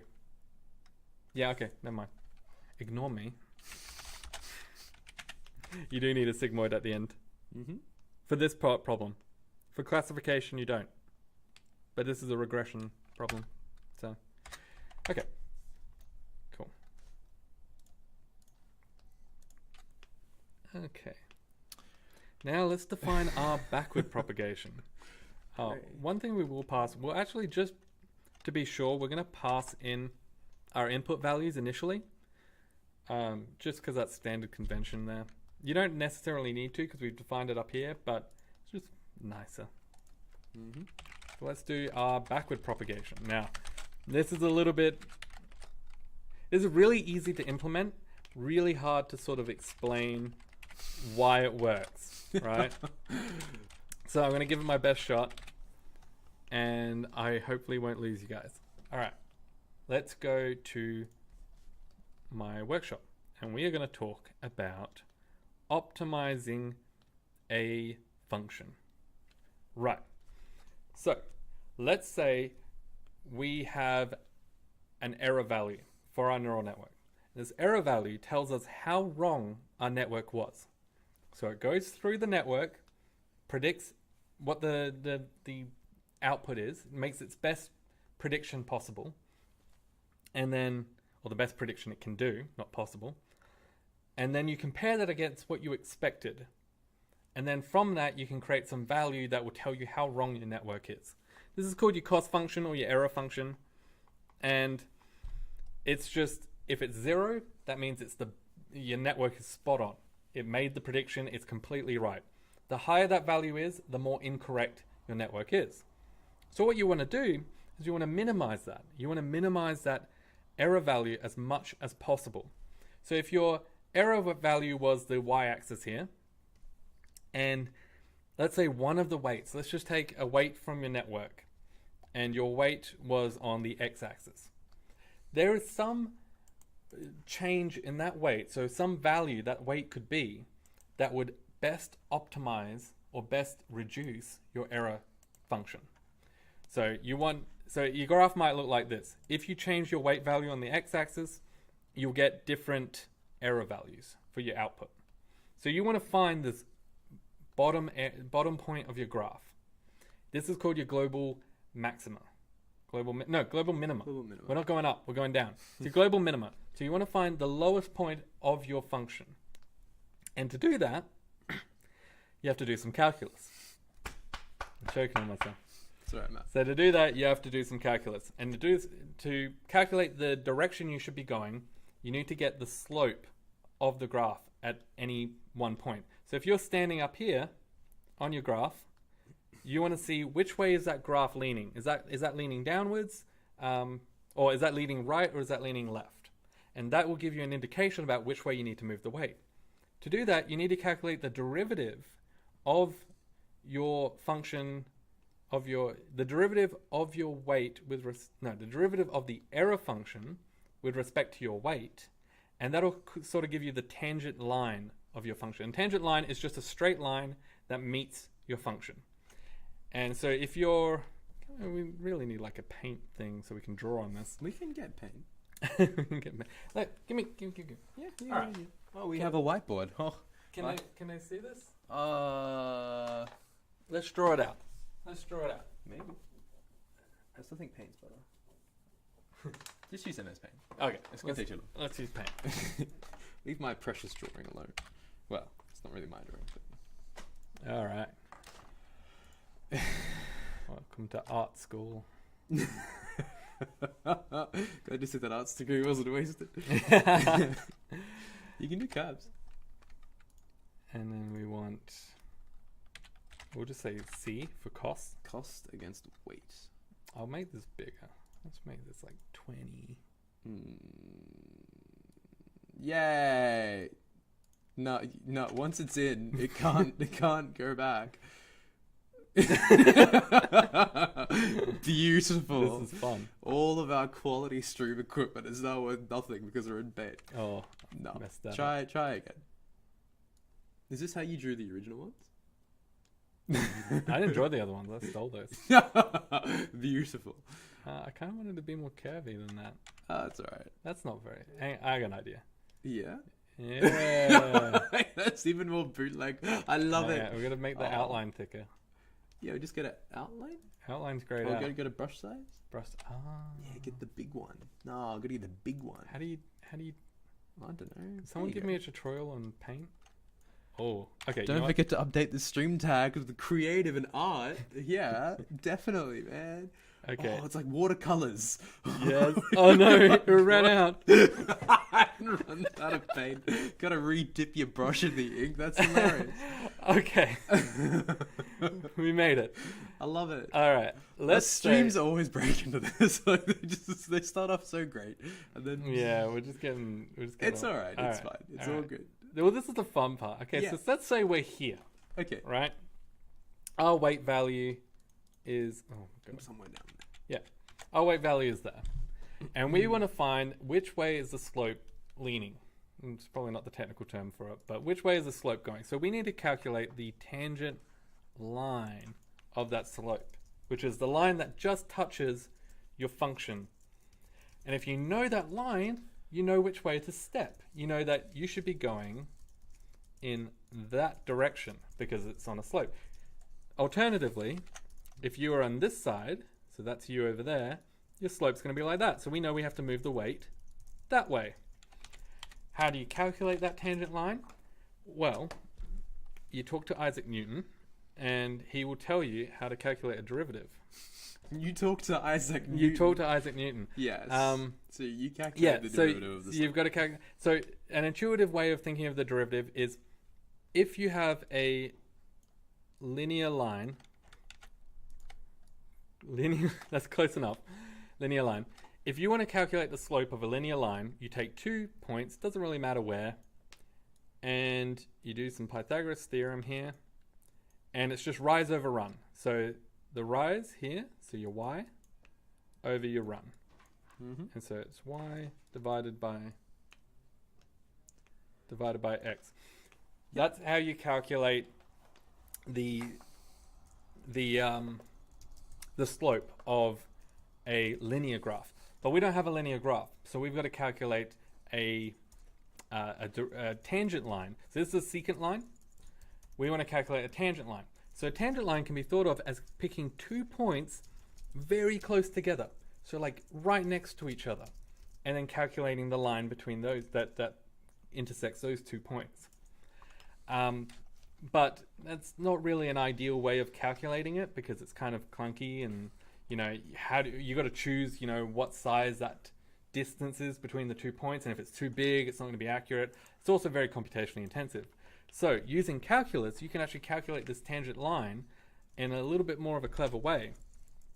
And luckily, you don't have to actually implement it in TensorFlow. It does it all for you if you just call a function. But if our cost function was... we haven't really got up to cost functions yet. Let's just talk about... This is the cost function we're going to be using. So this is called the mean squared error. And we take our output from our network and we subtract the label that we expected. So if we expected them to die, but it predicts like 0.4, they will subtract from each other. Then we square it, and that's our cost function. That will give you this y-axis value. Mm-hmm. Now, there's something called the power rule. I'm not going to go into the proof of the power rule, but you should look it up because it's really interesting how Isaac Newton actually worked out how to calculate the tangent line on a infinitesimal small... Yeah, first principles. It's pretty good. Yeah. Look, the proof is actually really interesting, but essentially the power rule is this. It's x n minus 1 and then n. Oh, that was minus beautiful. n. I So, like that, the first one. so this is the power rule. So if we apply the power rule here, it's Yeah. minus So 1 basically, there. You times the algorithm. Oh, sorry. You times your function by n, and you take 1 away from it. So you times it by the power minus 1 from the power. Yeah. So if we calculate the derivative of our cost function, what it ends up being is 2y, that's our output, by y. And we don't have to write 1 here. The 1's implied. Beautiful. So that's the derivative of our cost function. This will give us the nice line. But you also have to calculate the derivative of the activation function using different calculus techniques, and then calculate the derivative of the weight with respect to all those other derivatives. So that's called the chain rule, where you go calculate the derivative at the beginning, go backwards, calculate the derivative of the activation function, and furthermore. And you go back through your entire network doing that, adjusting each weight by calculating the direction it should be moving with respect to the error at the end. Yeah. Yeah. Good stuff. So you're essentially propagating your error backwards through your network using the chain rule, calculating the derivative at each point, and then adjusting the weights. Yeah, and you're trying to get down to this beautiful little... Put the mouse over here. Huh. Down to this little point here. The beautiful little point. You want all your weights to be in this It's like playing golf. You want to get your ball in the hole. You want to just knock it in. Just tap so it. here's a good little drawing that's better than mine. Our Snowy one has followed us. Thanks for the follow, Snowy. Where should we put you? You know what? What if we have you parachuting away? Yeah, dy dx, yo. Yep. That's what you wrote. That's what I wrote. Yeah, I was about to praise you. I was like, yes, that's exactly it. Matt, you can praise me if you want. I'm No. happy. Don't do it. Beautiful. And then they sort of come down. We've got his little head and his little body. What's his name? Snowy. Why is he parachuting? No, Snowy knows what's up. He's like using the steam to like get up and away. He knows. I thought he was like just parachuting on. He's not gonna ship. He's not gonna get far. No, he's going up like this way. He's like. He's going away. Snowy would survive. I think. Snowy. What was saying. Snowy's got to get like a couple of kilometers to shore with a little bit of boost. I don't know if that's gonna work, Snowy, but good luck. Anyway, let's Can your algorithm handle parachutes? That's the question. No.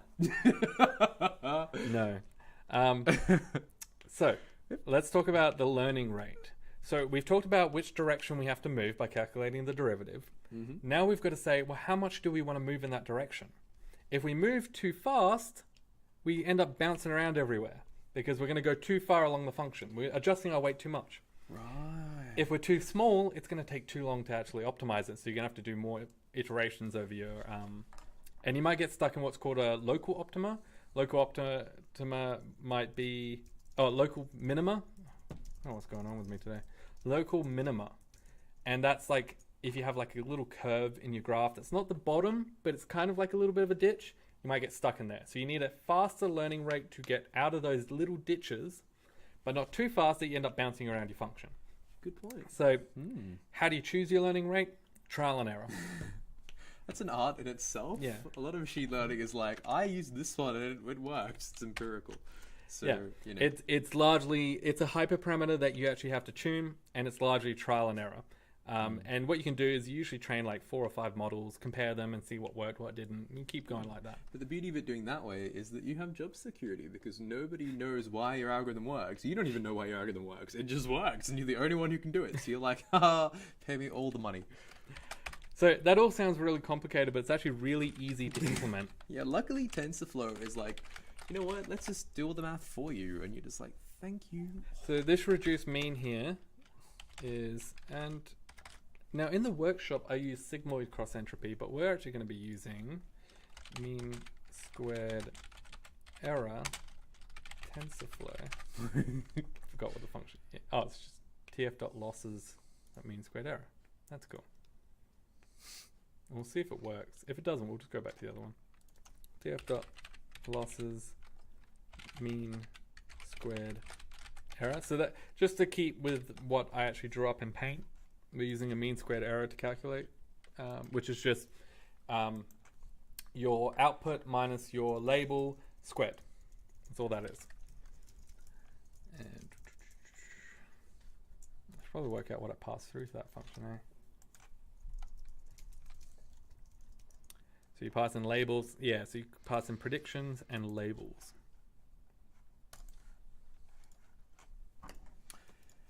Where's my thing? There we are. So labels is y. Mm-hmm. Predictions is y hat. Why hat? I love Yeah, it. because when you do that in maths, is you put a little hat on it. You put like that up arrow The little on top Y of the bar, the, Yeah. little, the Y hat. But when you program I like it, for some reason, I'm not really sure why, but I've seen people do it, so I'm going to keep doing it, is you put like an underscore there to indicate y hat. Reduce mean, you might remember that we're doing this in batches, and so we actually have to reduce, we calculate the mean of all the results. So we calculate the cost for each output, and then get the average of all of that, and use that to go back through your network and adjust it. That's how you calculate the cost. Now you need to define an optimizer. And this is what's going to go, this is the calculations of going back through your network, calculating the derivatives, adjusting the weights, and doing all that kind of good stuff. All the good stuff. All that good stuff. And it does it all for you, which is fantastic. So you've got to pass it a learning rate. And then you say, well, what do I want this optimizer to do? Now, I'm going to talk briefly about Atom. Atom is everything we just talked about, but it's got all the different optimization techniques put into one, or most of them. Not all of them, but like a good portion. So it's got a thing called momentum, which takes the previous iteration of your derivative and which way you're going, and adds that on to the next iteration. So you've got like this sort of momentum going downhill, which keeps you out of those local minimas. And it's also got some other really cool techniques like normalization and what else does it have? Anyway, all kinds of good stuff. I'm pretty sure it's considered the best optimizer currently. I could be wrong there because neural networks move so fast that Yeah. by the time I finish saying this, there'll be someone who's created a new optimizer and be like, "You're wrong." Actually, there was a good. Dave comes along and is like, my optimizer's better, and here's 10 reasons why. I think it's the religion. There was a good post on I don't know if you guys follow Programmer Humor on Reddit, and there was a post where someone had called a paper out saying you should have cited me. Why didn't you cite my paper? And his paper came out like the one he's having a go at came out like 2 days before this other guy's paper was published. And so they're saying, well, neural networks research is moving so fast that you have to cite future papers in your paper because it's just moving so quickly. So by the time I finish saying this, someone's probably already created a new optimizer. And then what you want to do is you want to return both those values. That's how you do that. Lovely. So all that talk and it's 2 lines of code. Super, super easy. Great. What else do we need? We need to Adam is a calculate. cool dude. Adam is a cool dude. I'm a fan. I'm a big fan. It's like an acronym. I forgot what it stands for. It's just Now we Adam. need to It's just one calculate accuracy. Python. Is that an angry face at Python? Python, yeah. I think, It's Yeah. like 20 times harder to do this than anything else. yeah, we could have done This it in isn't C if you prefer. This isn't Dr. Dishes. Where's my glasses? Don't you know I'm the best? My research is valid because of the work I am sure other people will do. Yes, I agree. Stream crash my red. It's an optimization problem. Funny. Okay, cool. Alright. So we need to calculate the accuracy. Just So- copy and pasted it, man. I want to do the network. You want to do what? I want to do the network. I want to see if I live or die. All right. We'll start moving along a little bit quicker here. So, what are we doing? We are taking the values of the output. Yeah. This is a wrong comment. Mm-hmm. We're taking the values of the output. We're rounding it. So if it's 0.5 or above, it's going to be 1. If it's 0.49 or below, it's going to be 0. And then we're comparing it to the label, and we're doing the same thing there. It's a bit unnecessary because it's already 1 or 0, but we're doing it there too. Then we're saying, are these two equal? And what this returns is a list of true and false. So true if these are equal, false if they're not equal. Then we're going to say, all right, cast these as a float and get the mean of it, so get the average. And that'll tell you what percentage of your total testing set is matches your label. And so by rounding it, we're kind of cheating a little bit. You can do something where you calculate like a range. So if it's within 10% of the label, that means it's correct. We're just going to round it just for the sake of simplicity here. If it's over 50% predicting you're going to die, and it's, they did die, we're going to say that's correct. Cool. So that's that. And then, now keep in mind, we're not actually sending any data yet. We're just creating the computation graph. So what we've got to do is assign all these computations to variables. So we're just going to call all those functions that we made, store them in this variable so that we can call it later. And so you just want me to copy all the training part? Yeah. Okay. This is quite a big function, so we're just going to copy it all.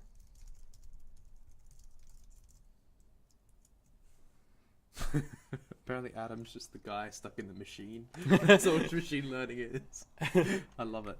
It's like I've read somewhere that like machine learning is like adjusting a whole bunch of little knobs very slightly. So if you did it by hand, you'd be in this room full of all these like dials and knobs that you have to just slightly adjust just to try and get that error rate a little bit lower. So that's Adam in That's the computer. Adam, yes. Adam's in the computer Adam. adjusting all these little dials for each Yeah. weight, making that error value go down. He'll adjust it a little bit this way and it'll go up. And he'll go, oh no, we'll go I back think that way. Adam needs a hobby.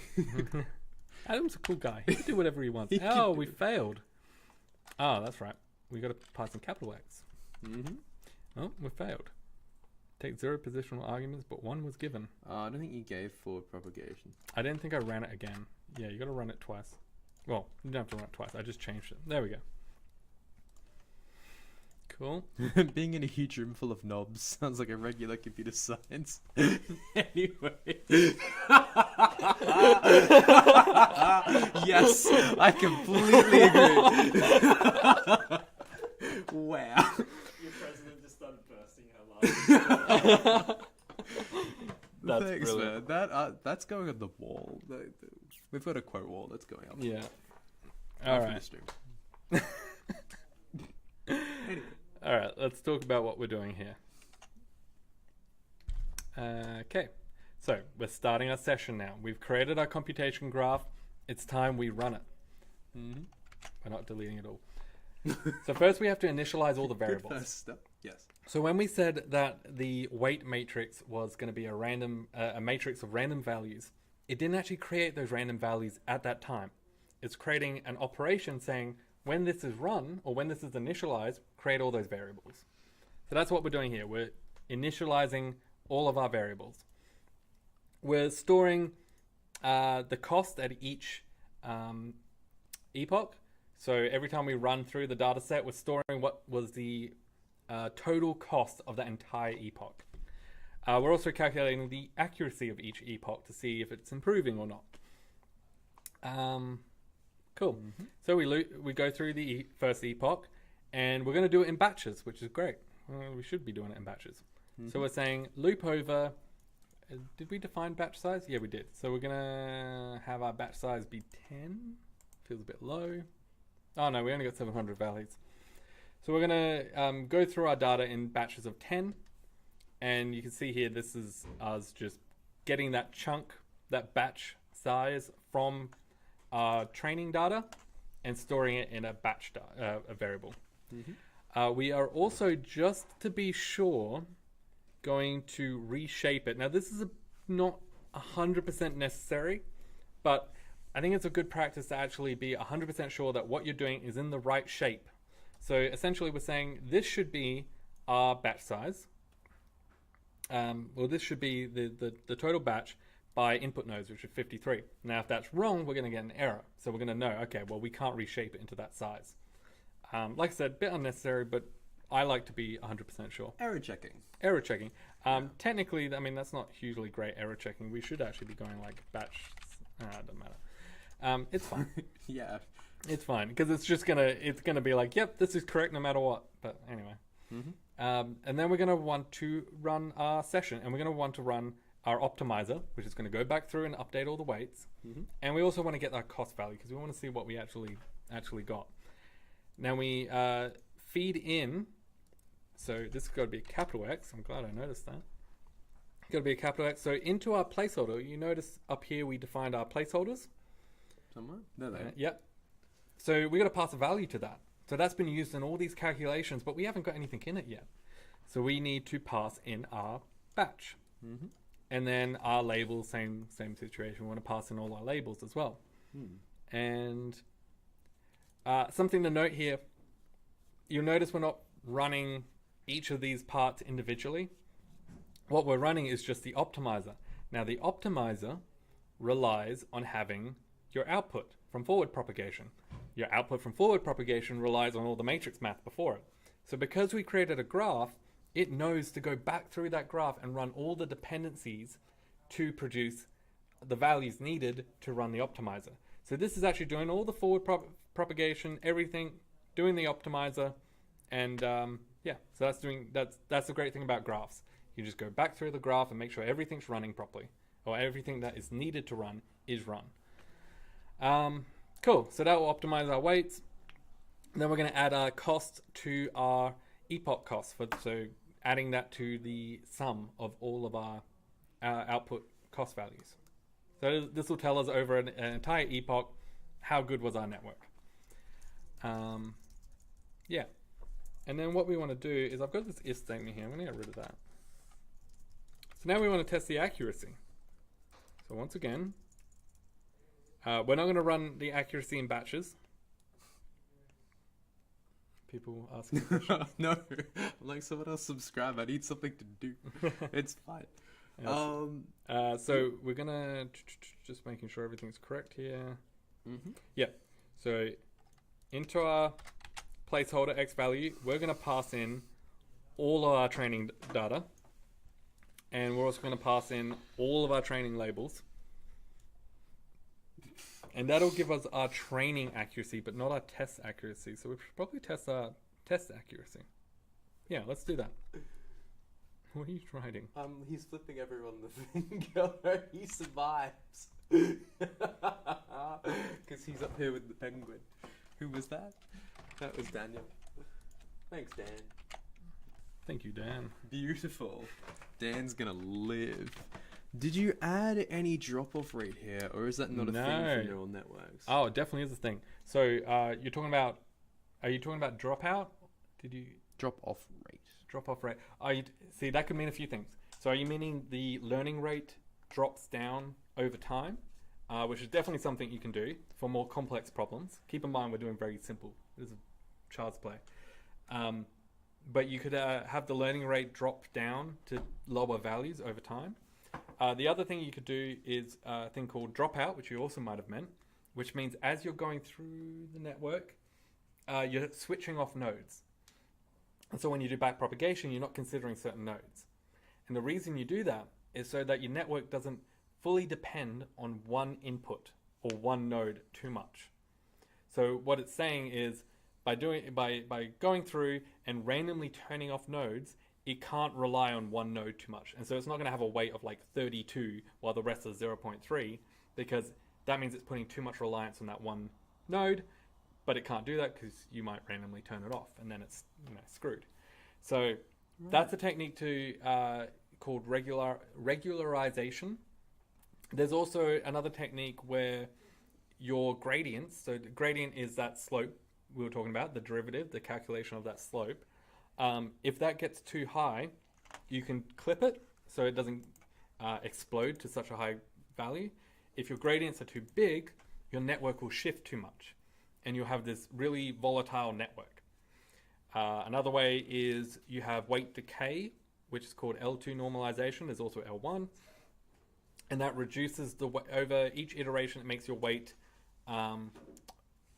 reduce to 0. So if it's negative, it'll go slightly more to 0. It gives it a little bit of a push towards 0. If it's above 0, it will give it a push downwards towards 0. And that means your weights don't get out of hand either. So there's ways to make your network more efficient. We're not doing any of that because it's just more work and this problem doesn't require it. No. This problem just doesn't require it. You could probably squeeze out a few more % accuracy, but it's not hugely needed. But I did do that for the horse racing thing, and I've done that with a voice recognizer app as well, because voice is very noisy.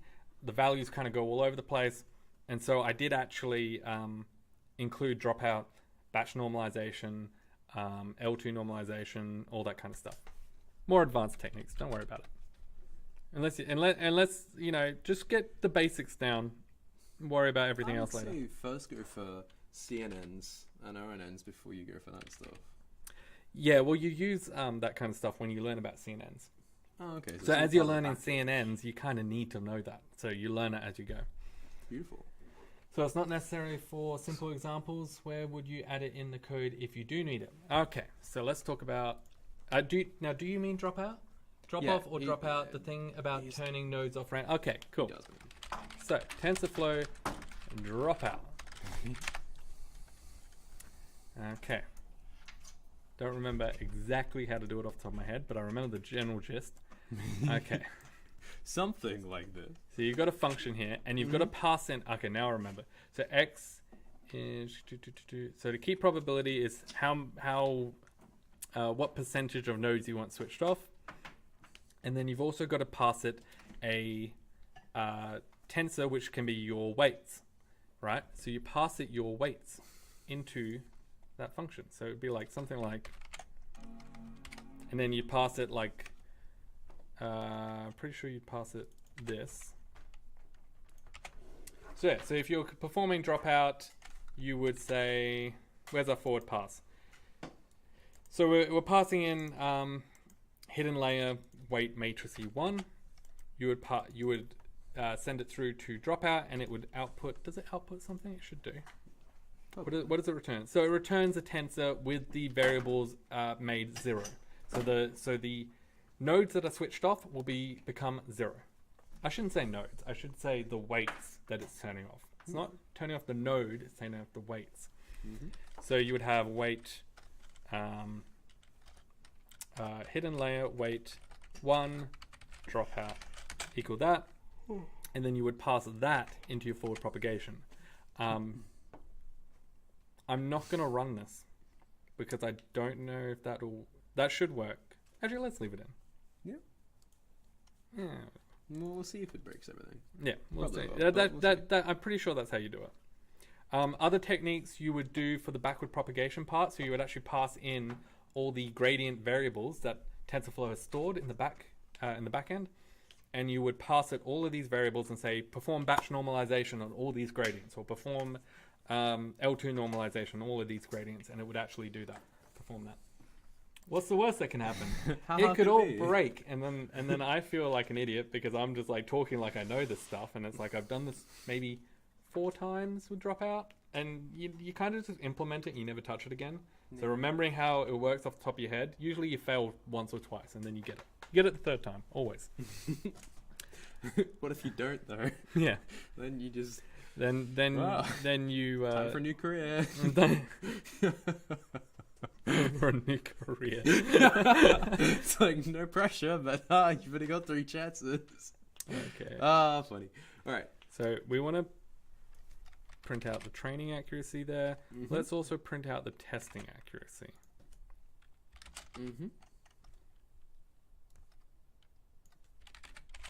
We don't need this.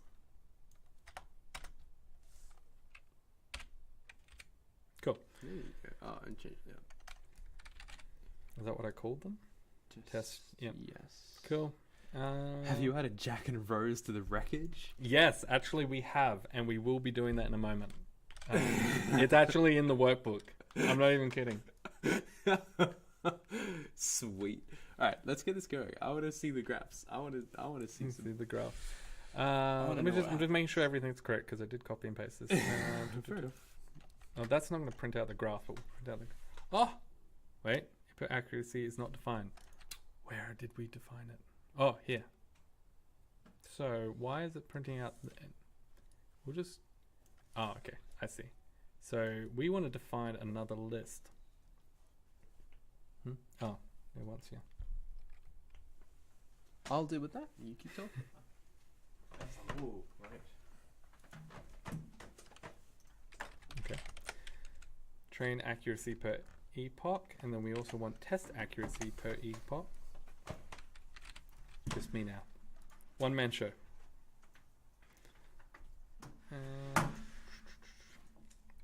Let me code this, I'll explain it in a moment.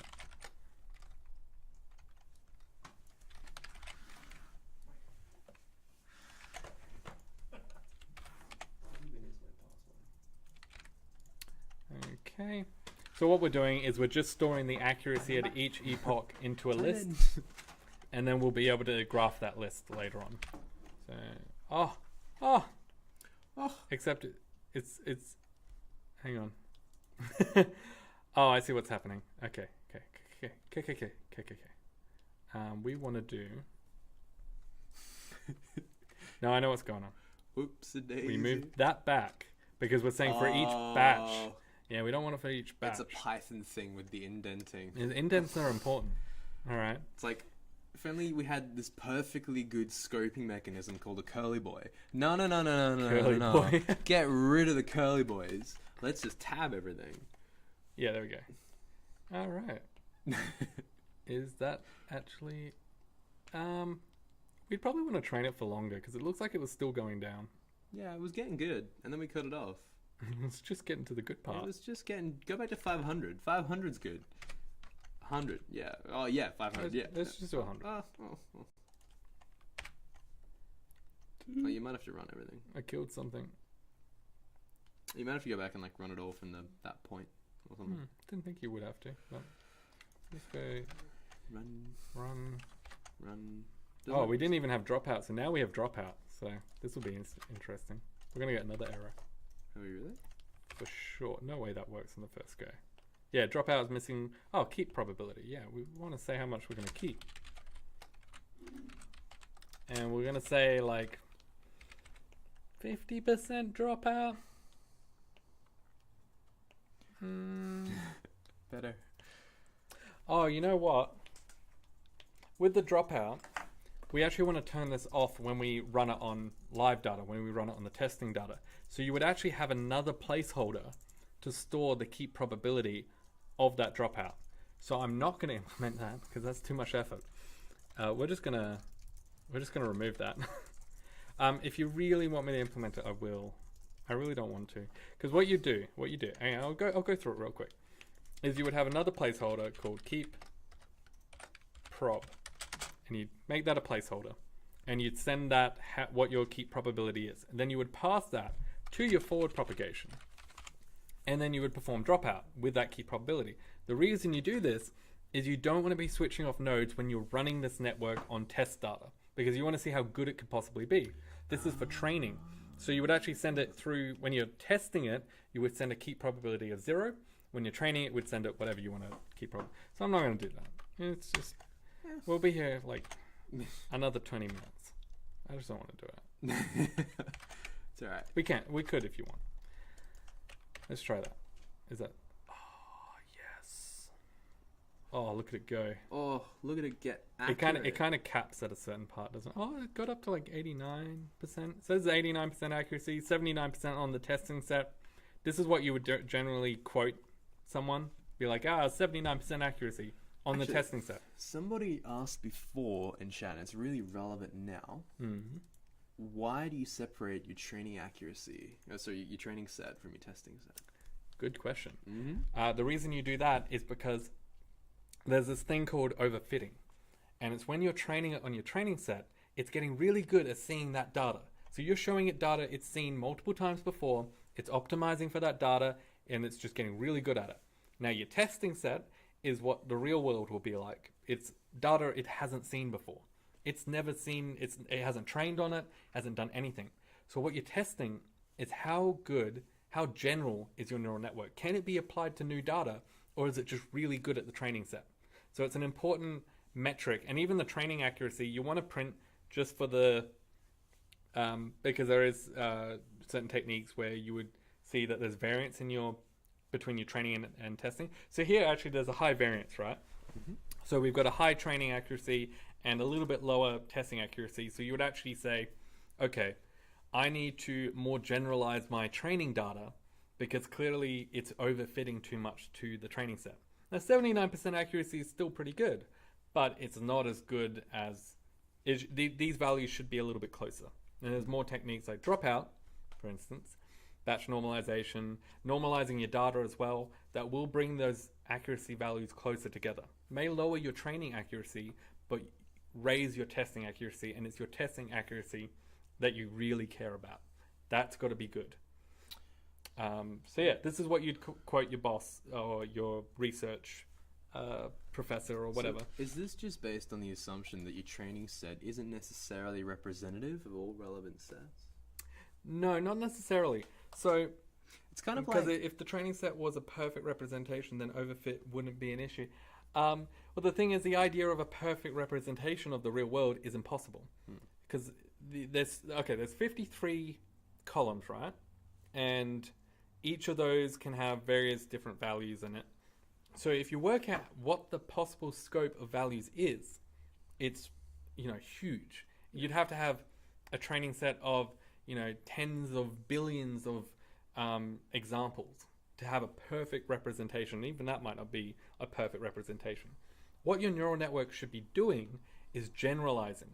So understanding kind of the different elements of your input data and creating these decision boundaries that are general enough that when you put in new data, it's able to place it properly. It's able to make its prediction as correct as possible. So yeah, you definitely do need a testing set because your training set it's almost impossible. I'd almost say it is impossible to have a perfect representation of the real world from your training. At least if you have a testing set, that might not be a perfect representation either. But it's a good way of testing your network on something it hasn't seen before and seeing how it performs. You would also have something called, in more yeah, in a more complex problem, or a problem that requires heavier testing than what we're doing, you would have a separate set called validation.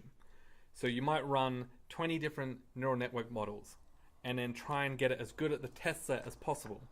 And then you'd have a validation just to make sure that you're not creating a network that's really good at the test set either and not so good at the validation. So you have almost like a two-layer measure of performance to make sure that your model is performing as correct as possible. So that's up. You're saying, would you only, if you're only ever going to work with one set ever, would you still take this approach? I can't really think of a case where you would only have one set of data. And like, why do you need a machine learning algorithm? You've got the same data every time. Just make a hash table and look up the result. If you've got the same data every time, if you've got exactly the same data every time, you don't need any learning. It's literally just a classification problem. As you should already have the labels then. Scan the database, find it. Okay, let's say from last week, handwritten digits. You're trying to predict from an image of a handwritten digit. You're trying to predict the label. So what digit is it? In that scenario, if you only ever needed to know what the image is, what the digit image is, you've already got the labels for it. Yeah. So you don't need machine learning for it. The idea behind it is that when you give it a new handwritten digit, it's actually able to make that prediction, even though it's never seen it before. So that's sort of the... no, you're not being difficult. No, this is fun. I like testing my own knowledge, actually. So yeah, that's my reasoning for why you need a test set, and I think that's what you would consider the standard reasoning for that. Cool.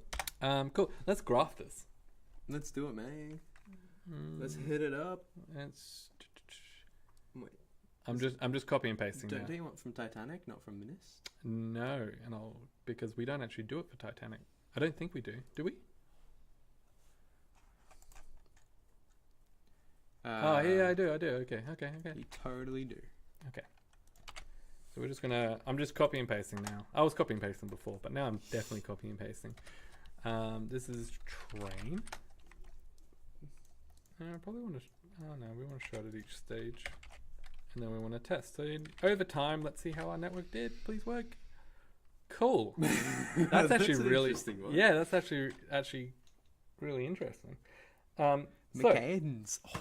Okay, you talk about that. I'm going to draw Aiden. Aiden. All right. So you can see this is our accuracy. Oh, no. This is our cost function over time, not our accuracy. We want our accuracy to go up. This is our cost function over time, and you would expect it. This is the first epoch. Over the course of the 100 epochs, it's going down. That's what we want. We want that error value that we've calculated to be optimized and minimized by our optimizer function, our Atom optimizer. So cool. That's working as intended. This is our training accuracy, which goes up over time. That's what you'd expect. And our testing accuracy goes up over time. So that's exactly what you want, essentially. Cool. All right, so we're gonna just speed along now. Let's speed it along.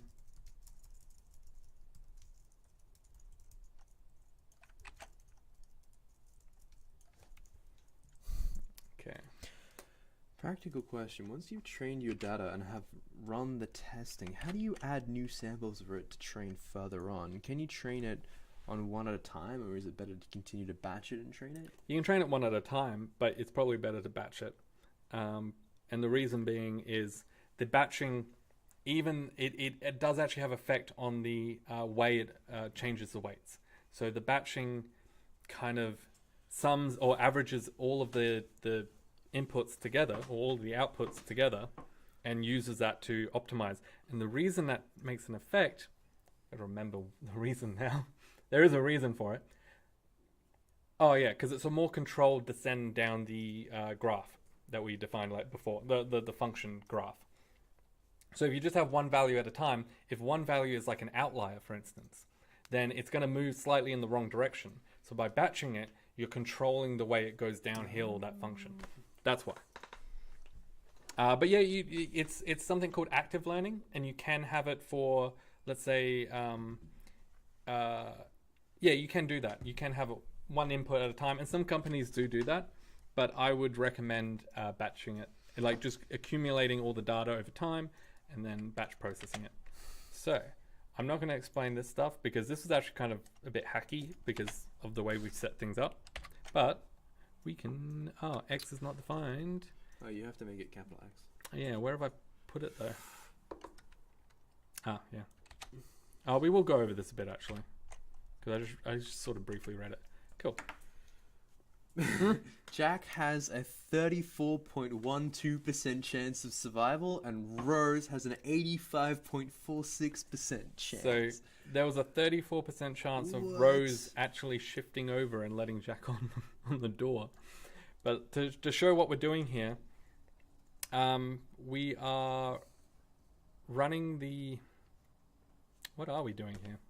I don't know. Oh yeah, we're just running the single value. So we're passing it a passenger, which is all of these values here. And you can see that it's creating a dictionary for that passenger. So all the different things. Hey, do they have the same? And this was all a bit hacky, because what you have to do is you have to send all the data frame of the Titanic set back through your format function to make sure everything's formatted correctly, because we're going off, in some areas we're going off the min and max value of a column, and if you don't have the column then you don't know what the min and max value is, so you have to resend it all again. So that was a bit hacky, but then we're just sending in, this is the key point, we're just getting the output by feeding in the data, that's the result, and then we're sending back what the survival rate is based on what the output was. So this was kind of yeah. What are you doing? Are you posting a picture? I was trying to find that photograph of like the people. I think it was like Mythbusters kind of thing, and they found that door frame that Rose was lying on and Jack was like hanging off, and they found something about the same size. Oh, and they've drew this. And they're sitting on it and they're playing cards and they're doing stuff. There was totally room for two. It totally was. Yeah, cool. All right. So that's really everything. I mean, the great thing about this now is you can enter your own details roughly, because you don't know what ticket you're going to have, you don't know what cabin you'll be in. You just kind of go off based on what's your finances like, what would you probably afford.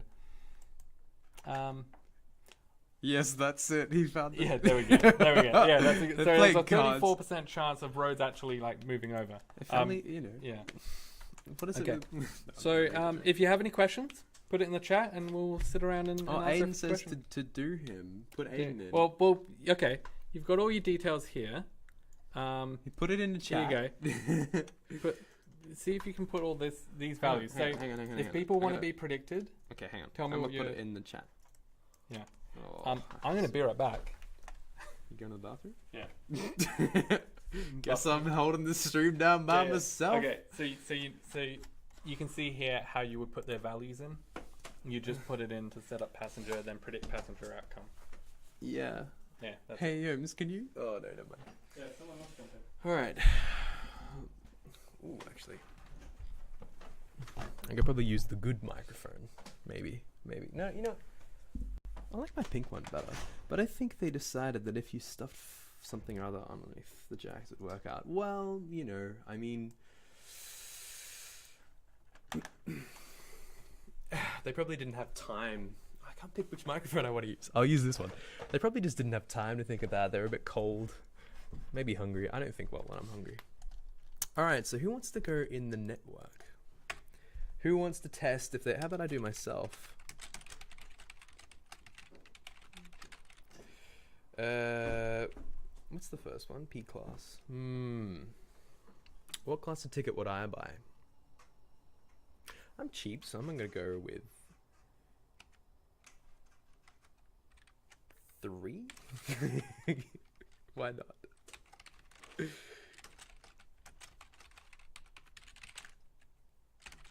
Male. What are the other parameters? Age. Too old. This is good for you know, identity theft. Just put all my data up on a stream. That's fine. Who needs their identity to be safe anyway? What else we got? Siblings 0 and 0. My parents never go anywhere. Isn't it? Oh.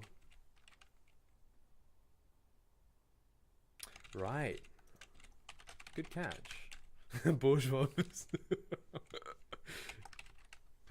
Lovely. I don't think we did anything with this. Let's just leave it.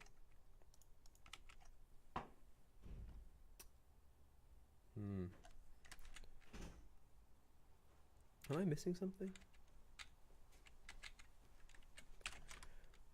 You back? Yeah. You want to jump back in? You want to just finish off what you did?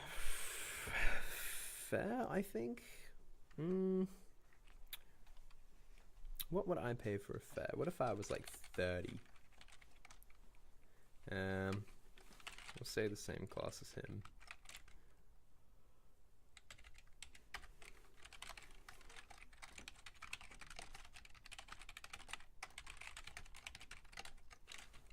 I'm gonna take your spot. You want to sit for that? Yeah, please do. Yeah, I'm gonna take. Ooh. Wait. Oh! I survived? What changed? That's not bad.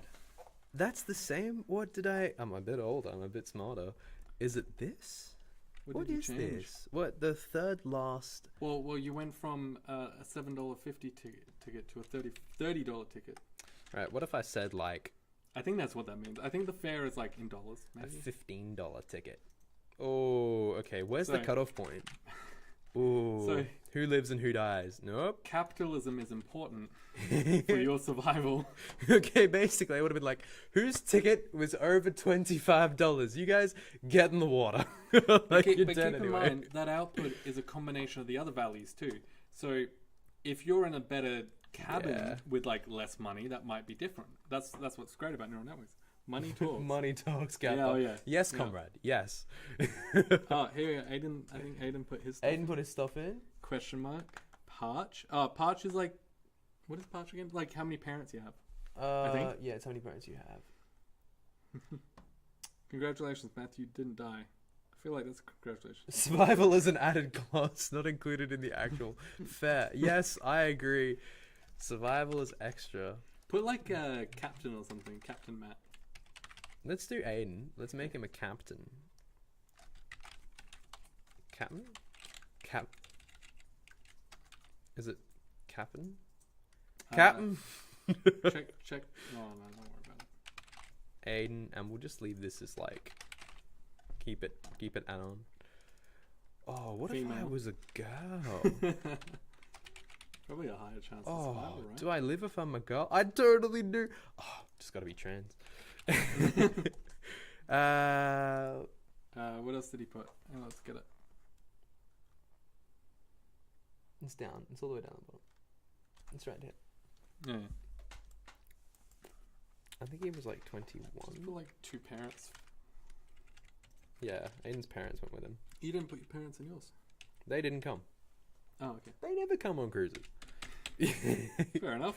And Aiden's a cheapskate, so it's just one. Oh, Yeah, you gotta. You just know what? Yeah, just copy it. yeah.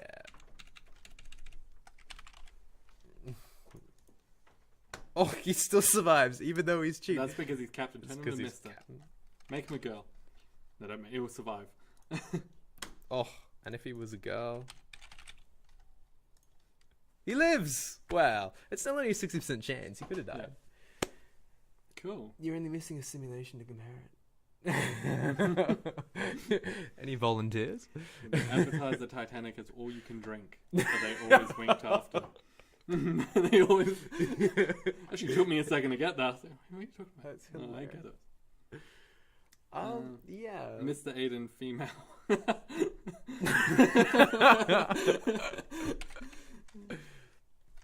How about Mrs. Aiden? Funny. Holy moly, look at that. Wow, Mrs. Aiden. Jeez. I guess 21-year-old female was like, got a spot on the boats. Most Look how you put definitely. Smith as his last name. Well, I didn't want to put his actual last name in. Oh, that's fair enough. Randoms could look him up. He'll That be fine. percentage. Yeah, man. Like, just be a girl. Just quickly grab a wig and just be like, yeah. Alright, what else should we do? Who else wants to put the details in? Women and children first. That's you. Let's put Yummer in. Off screen. We could have. Smith as a surname. Ooh. No, it won't because we cut it all out. Yes, we did cut it Yeah, out. we throw away anything that's not Mr. or Mrs. or whatever.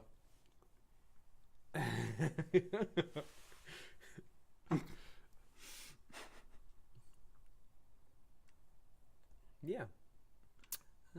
What else can we play around? What about the ticket? How about this one? So they all have the same ticket. What's some ticket examples? We've got some up Maybe here. take off the dot head and like print it all out and let's just have a look. Oh, actually no, it'll be like 1,000 euros. Yeah, no, I don't know. Let's do this weird one. What does that one do? Hmm? Let's do this one. It's weird. Let's see if we can ruin Aiden's survival chance. That went down a bit, didn't it? That was 98. Yeah, I don't know what that ticket is, but that What ticket. what about the cabin number? Cabin letter, sorry. So instead of C, make it D. You're going down in the world, Miss Aiden. Or Mrs. Aiden. That does nothing. What if it was Miss? Oh, that Oh. dropped. Damn. Gotta be a married girl and Yeah. bad ticket type? Is it?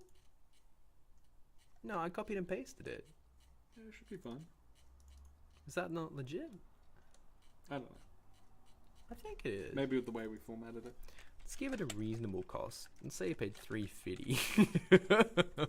D85.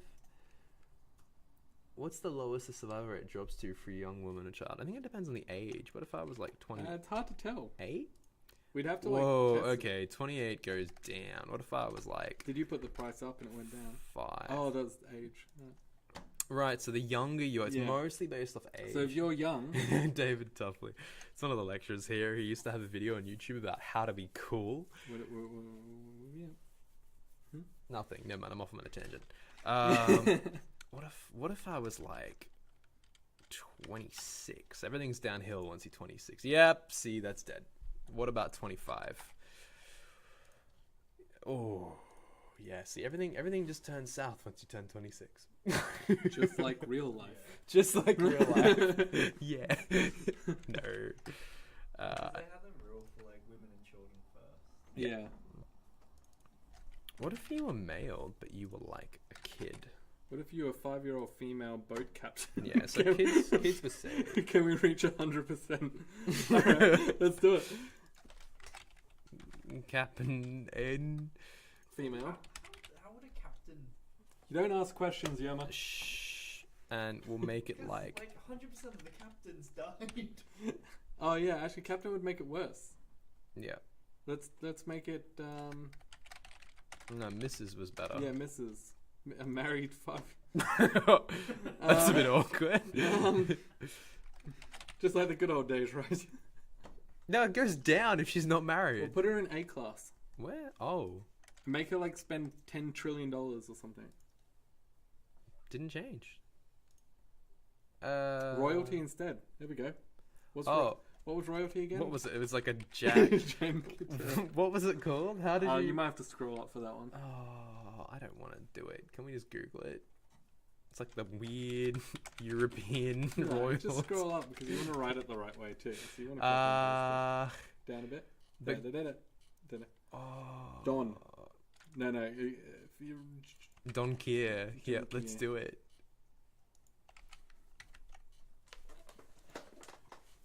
Oh, it went down? I guess. I don't know. Wait. What do we got? The Countess. I love it. There Let's we do go. it. I don't think you put a dot in. The Countess. I think you do have to put something in, Yeah. like a comma. Yeah.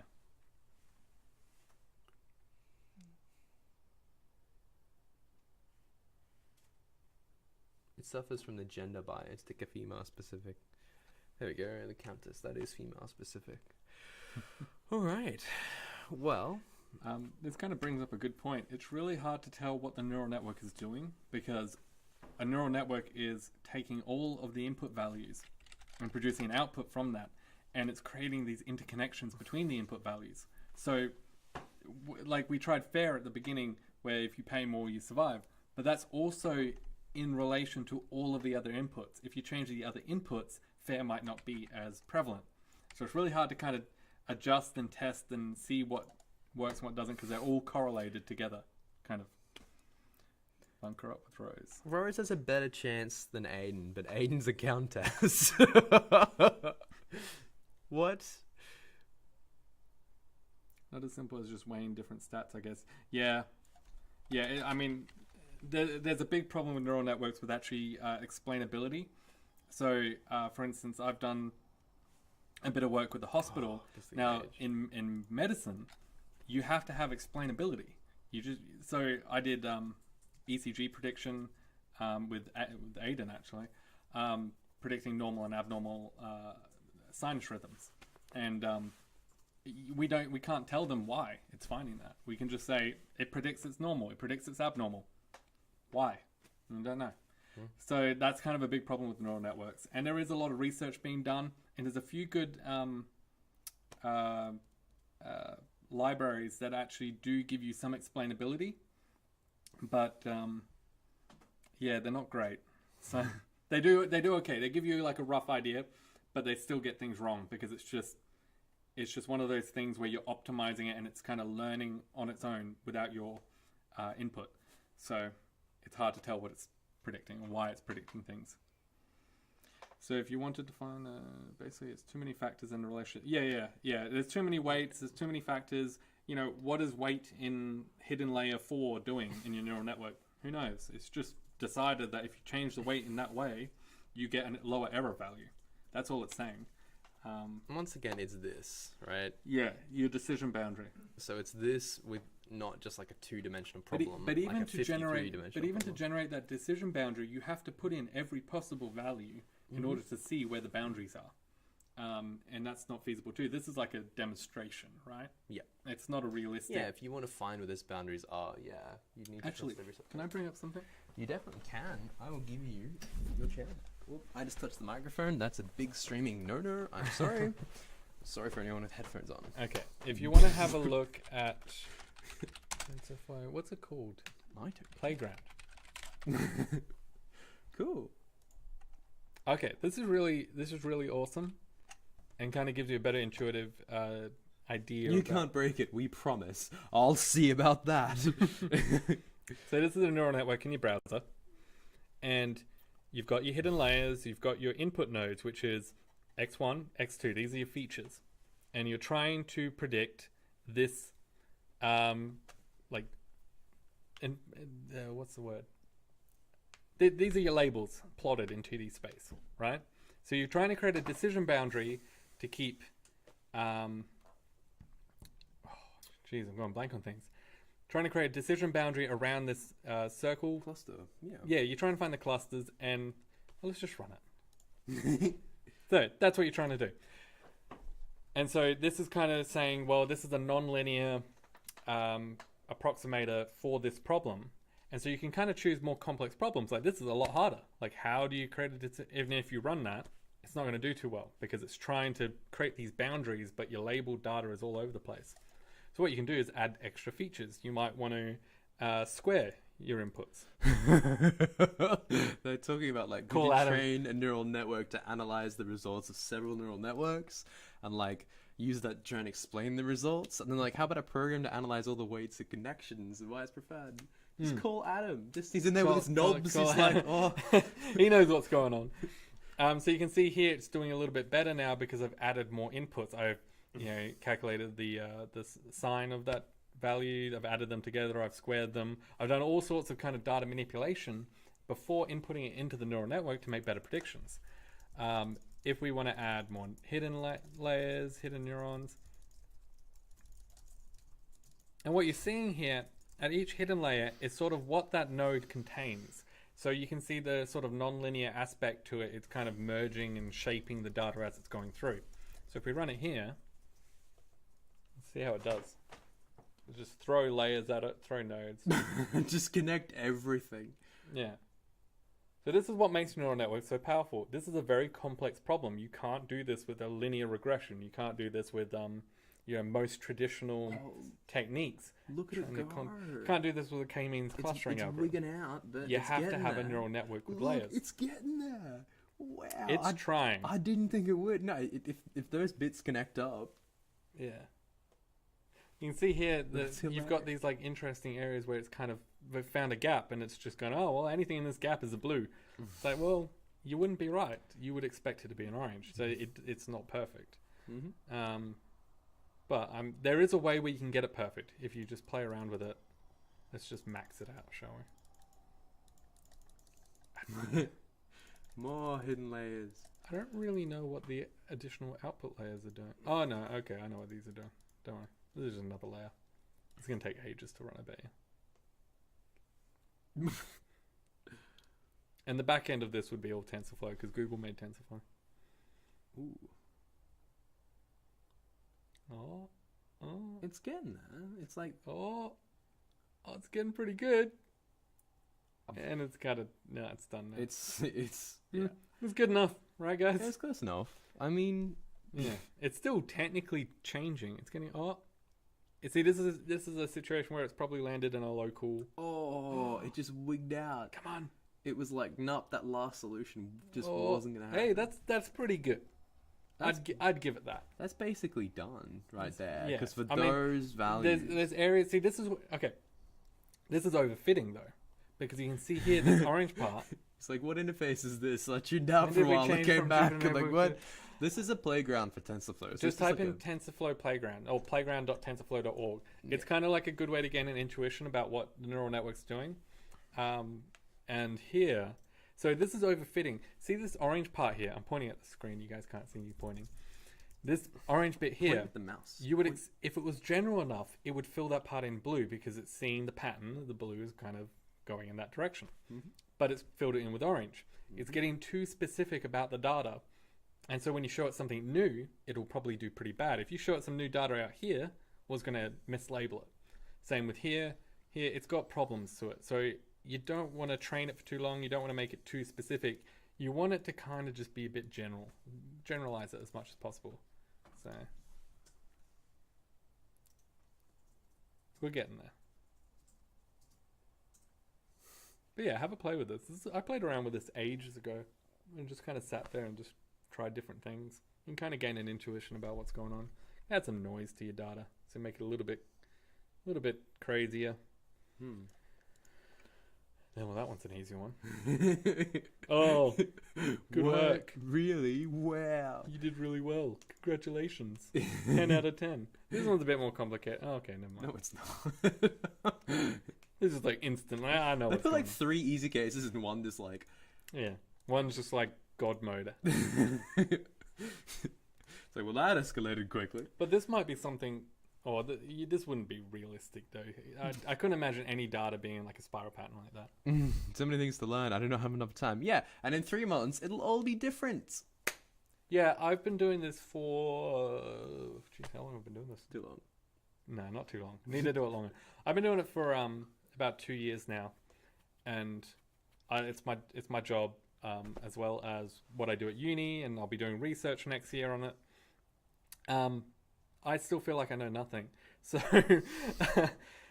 that feeling never goes away, and I've still got many more years like- before I can feel confident. I mean, you saw me in the stream, like half the things you guys asked me, it's like, yeah, I've read about it once ages ago. It's like, crap, I've got to go back into my memory and remember why that was important. It's like I've just been doing it because I read it was good once, and now I'm doing that.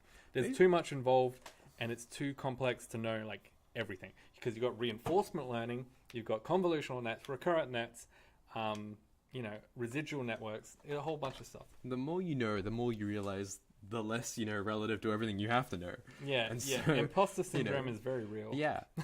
And so then, you've More read all these revealing. books and you've done all this education, and you're like, oh, I've got all these degrees, I've got a PhD, and you're like, I don't know what I'm talking about. Yeah. I know nothing. Yeah. But you have a PhD, so. Yeah, no, you're exactly right. I still feel like I'm pretty alright. It's still a bit crap. How about recurrent neural networks? Do they work better for complex problems? No, it works better for different problems, and I'll tell you why. Let's go into recurrent networks. Oh, I've actually got a presentation on this that I did. Do you? I kind of want to bring it up, but then I'd have to log into my Google Drive and all that. Ooh. Nah, we'll just... No, don't do that. That ain't cool. Unless you want to drag it off Okay, stream. this will do. So, this X to H, right? That's your regular neural network. You have your 53 inputs and you have your 1 output for the Titanic set, for instance. What makes recurrent nets different is it transfers memory from one iteration, from one pass through to the next. So it's really good at sequences. Doesn't make it better, it's just an additional element that means it can remember from previous time steps. And what this is good for is text. And no good pictures. Great. Sentence. Okay, well, you can pass in each word individually, right? And maybe your goal is to predict the next word because you want to do text generation. Maybe you want to do sentiment analysis, so you consider the last output and say, is it positive or negative?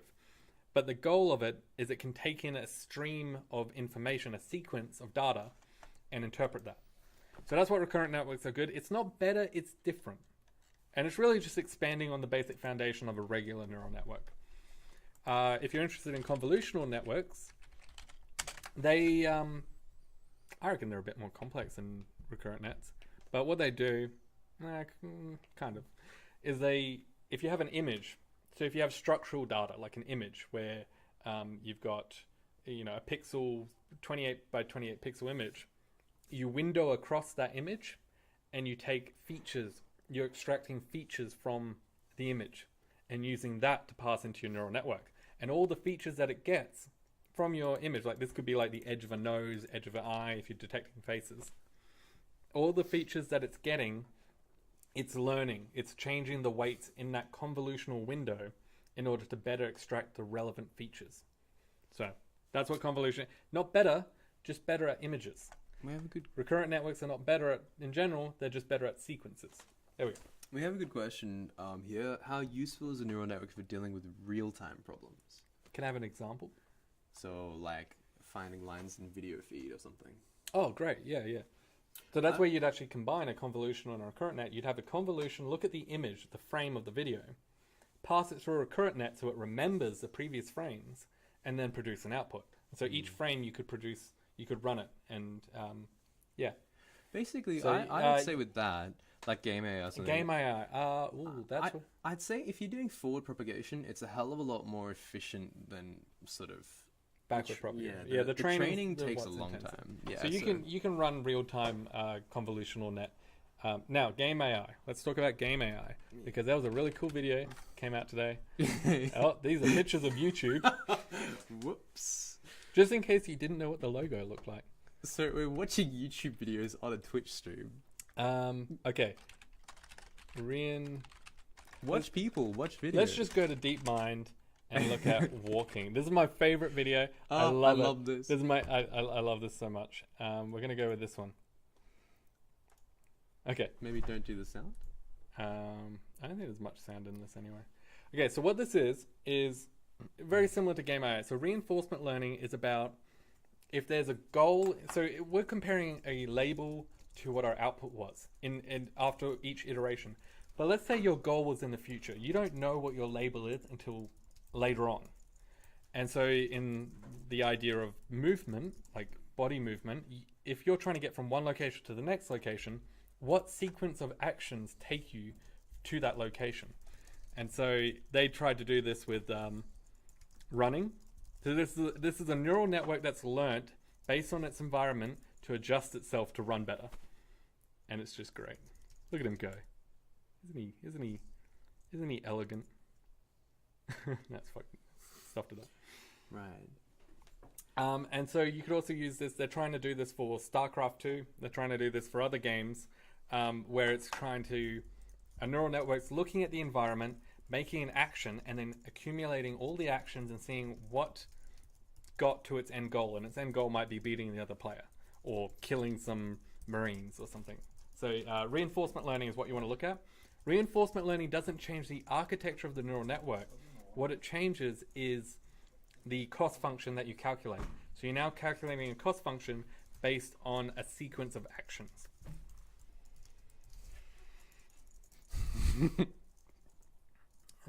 Go full circle, watch a YouTube clip of a Twitch streamer watching YouTube.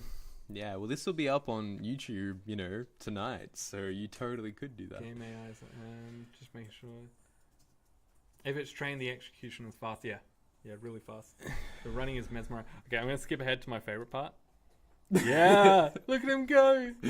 So they didn't give him any. They didn't give this model any reference. No. It was just like your goal is to get to the end of the track, and it Yeah. just kind of And I learned through guess trial and error When you how think to do about it, like when we run, we also have extra parameters like keeping your head stable. But this doesn't care about keeping your head stable. Maybe moving his arms is slightly more efficient. It gets Yeah, you faster it or more learns forward that or moving something. its arms can keep it balanced or whatever. Yeah. You know, this Ooh, might be anarchy. the ideal way to run.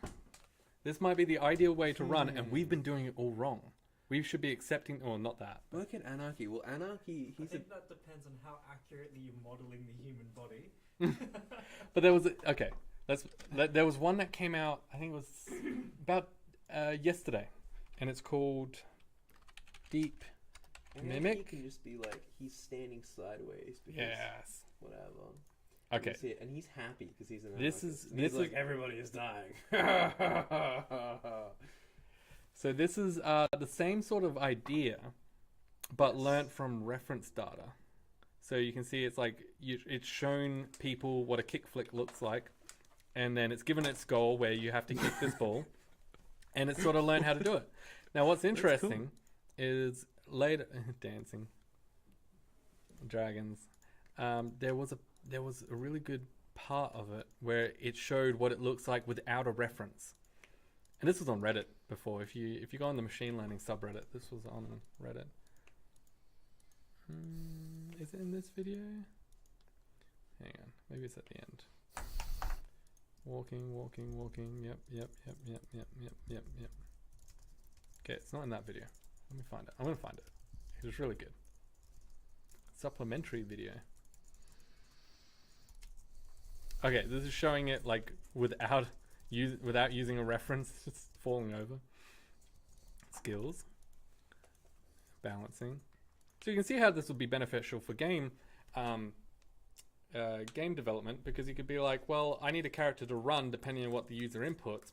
I can just give it a goal and it will learn from reference images how to actually get about. Yeah. Cool. Okay, well, I can't find it, but essentially there's one where it's someone should find it. It's one where it's throwing a ball, and its goal is to throw the ball. So it shows it a reference of someone throwing the ball, and it gets really good at that. And it shows what it looks like if it's trained without being told what the movements are, without a reference. And it sort of just runs at the goal with the ball forwards and hits the goal and does that over and over again. So it's like, if you don't give it a reference, it's going to find the most optimal route, and the optimal route is just run at the goal. That's just it. Did you see the picture? Yeah, that's it, the picture. I want to find it. I really want to find it now. Okay.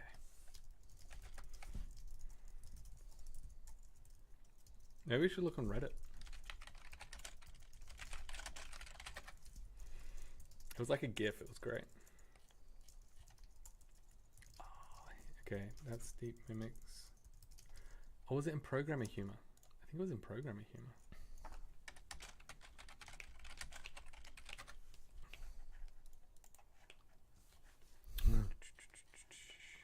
Cool. No, I can't find it. If someone can like post. Oh, here we go. Yep.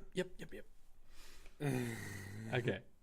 He actually did link it. I just have This- no way of this is sending the- the link from this this is with the computer where the reference? stream is to that where This You is know. the reference, and then without a reference. I love it. Oh, see, don't be afraid of the machine revolution. Actually, maybe be afraid. Like, that's scary. Look at it go. the machines just charge at you like ah! Maybe we should be scared. Yeah, that's yeah. Cool. So, give parameters to your machine learning models, because otherwise it will do whatever it wants. All right. Cool. I think we're done. Is that we've been streaming for a long time? I think like 3 hours now. Have we? We've gone from like 20. It goes so fast when I'm with all you guys. It goes so quick. We just have so much fun. That went to be sincere. It sounded a little sarcastic. Wasn't intentional. I'm just tired. Instead of shooting you with the I'll just sniper. run at you with the bullet. Yeah. We should make an entire baseball game of that. I love Imagine. it. TensorFlow.javascript. Oh, yes. TensorFlow.js. TensorFlow is available for JavaScript. I haven't played around with it yet. Looks really cool. I really want to try it. I'm going to make some Ionic apps with it. Yeah, that would be pretty cool. You could use TensorFlow in JavaScript and put it in Node.js. Because like you can do like apps and all that with and web apps with TensorFlow standard. You deploy your model and you run it on like a Ubuntu server or whatever. But it's a bit clunky. I'd rather just run it in JavaScript. What environments do they use for the simulation and the I don't know.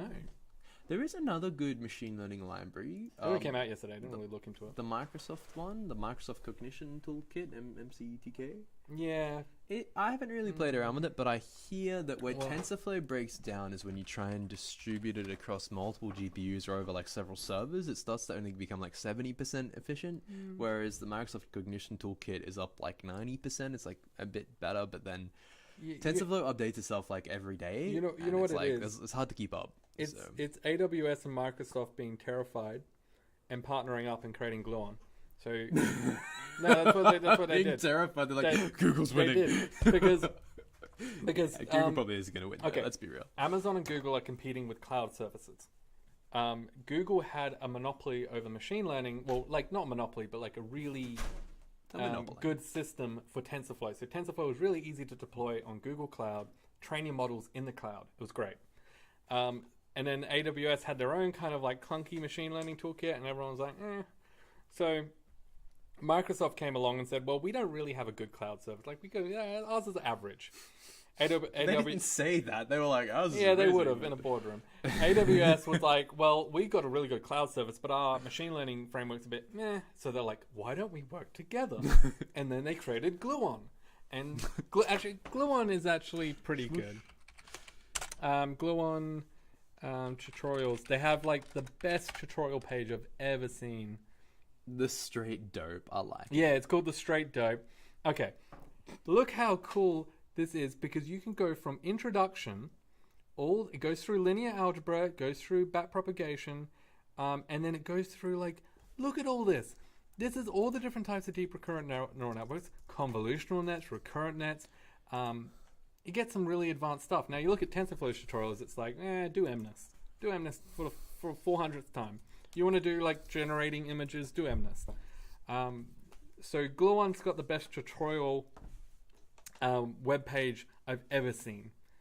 That being said, it's not as popular as TensorFlow. And like, do you want good community support, or do you want like to go with something like sort of almost niche, not quite framework? By They should award you a Microsoft? degree if you go through the whole Gluon tutorial. I know, right?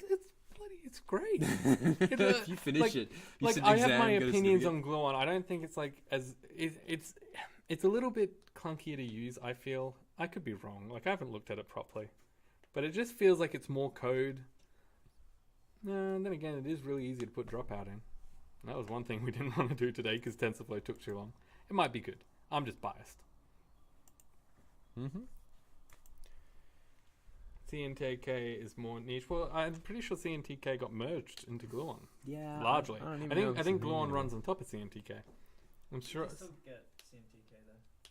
Yeah, you can still get CNTK. It's kind of like how Keras is built. So Keras is another one, is built on top of TensorFlow and scikit-learn. And Keras is meant to make things super easy. It's kind of like Gluon's the Keras of Microsoft's and AWS's environment. You can just learn from the Gluon tutorial and just use it with TensorFlow. You can, but Yeah. TensorFlow has a good tutorial too. I'm a fan. I'm not a fan of TensorFlow's documentation. I thought it was I'm going to good. throw that out now. I don't like TensorFlow's documentation. Whenever I run into an issue, I go to like Stack Overflow. Because if I go to TensorFlow, Yeah, but- TensorFlow is, they never keep it like fully updated. And they've got so many different parts to it. They've got like a contrib part and all this. It's like, it's just too much. Apparently, Gluon doesn't support CNTK yet. Really? It's not on CNTK. The API. So what are they doing with CNTK Well, there you then? go. I don't know. I think that's more their enterprise side. Hmm. Okay. You've also got CNTK. There you go. Hmm. All right. Well, Any other questions? anything else? Kind of, We gotta wait like 8 seconds. Oh, it's so much better now. 8 seconds as opposed to like 25 from the last stream. Wow, We've improved our technology. Mm. Well, we might wrap it up there then. Yeah, we'll call it a night. I'm gonna Well- get some food. Yeah, how do you teach a robot to love? Well, Well, there's a framework called. No, I'm kidding.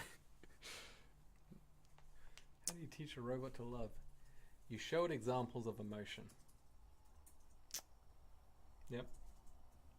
You just show it example. Whenever you need to train a neural network, you just show it examples. If if you can quantify love and show it, it'll learn what love is. People are just like, robots can't learn emotion and all this. It's like, well, if emotion is just our brains reacting to chemical stimuli in a certain way, we can create neural networks that can react in a certain way too. It's the action, not the meaning behind it, that matters. So if you can make a neural network act as if it's in love, Getting that deep mean- that here means at it is. Griffith in a minute. love with reference, love no reference. Yeah, it just starts like going skits. What's your thoughts on Google's AlphaZero? Good.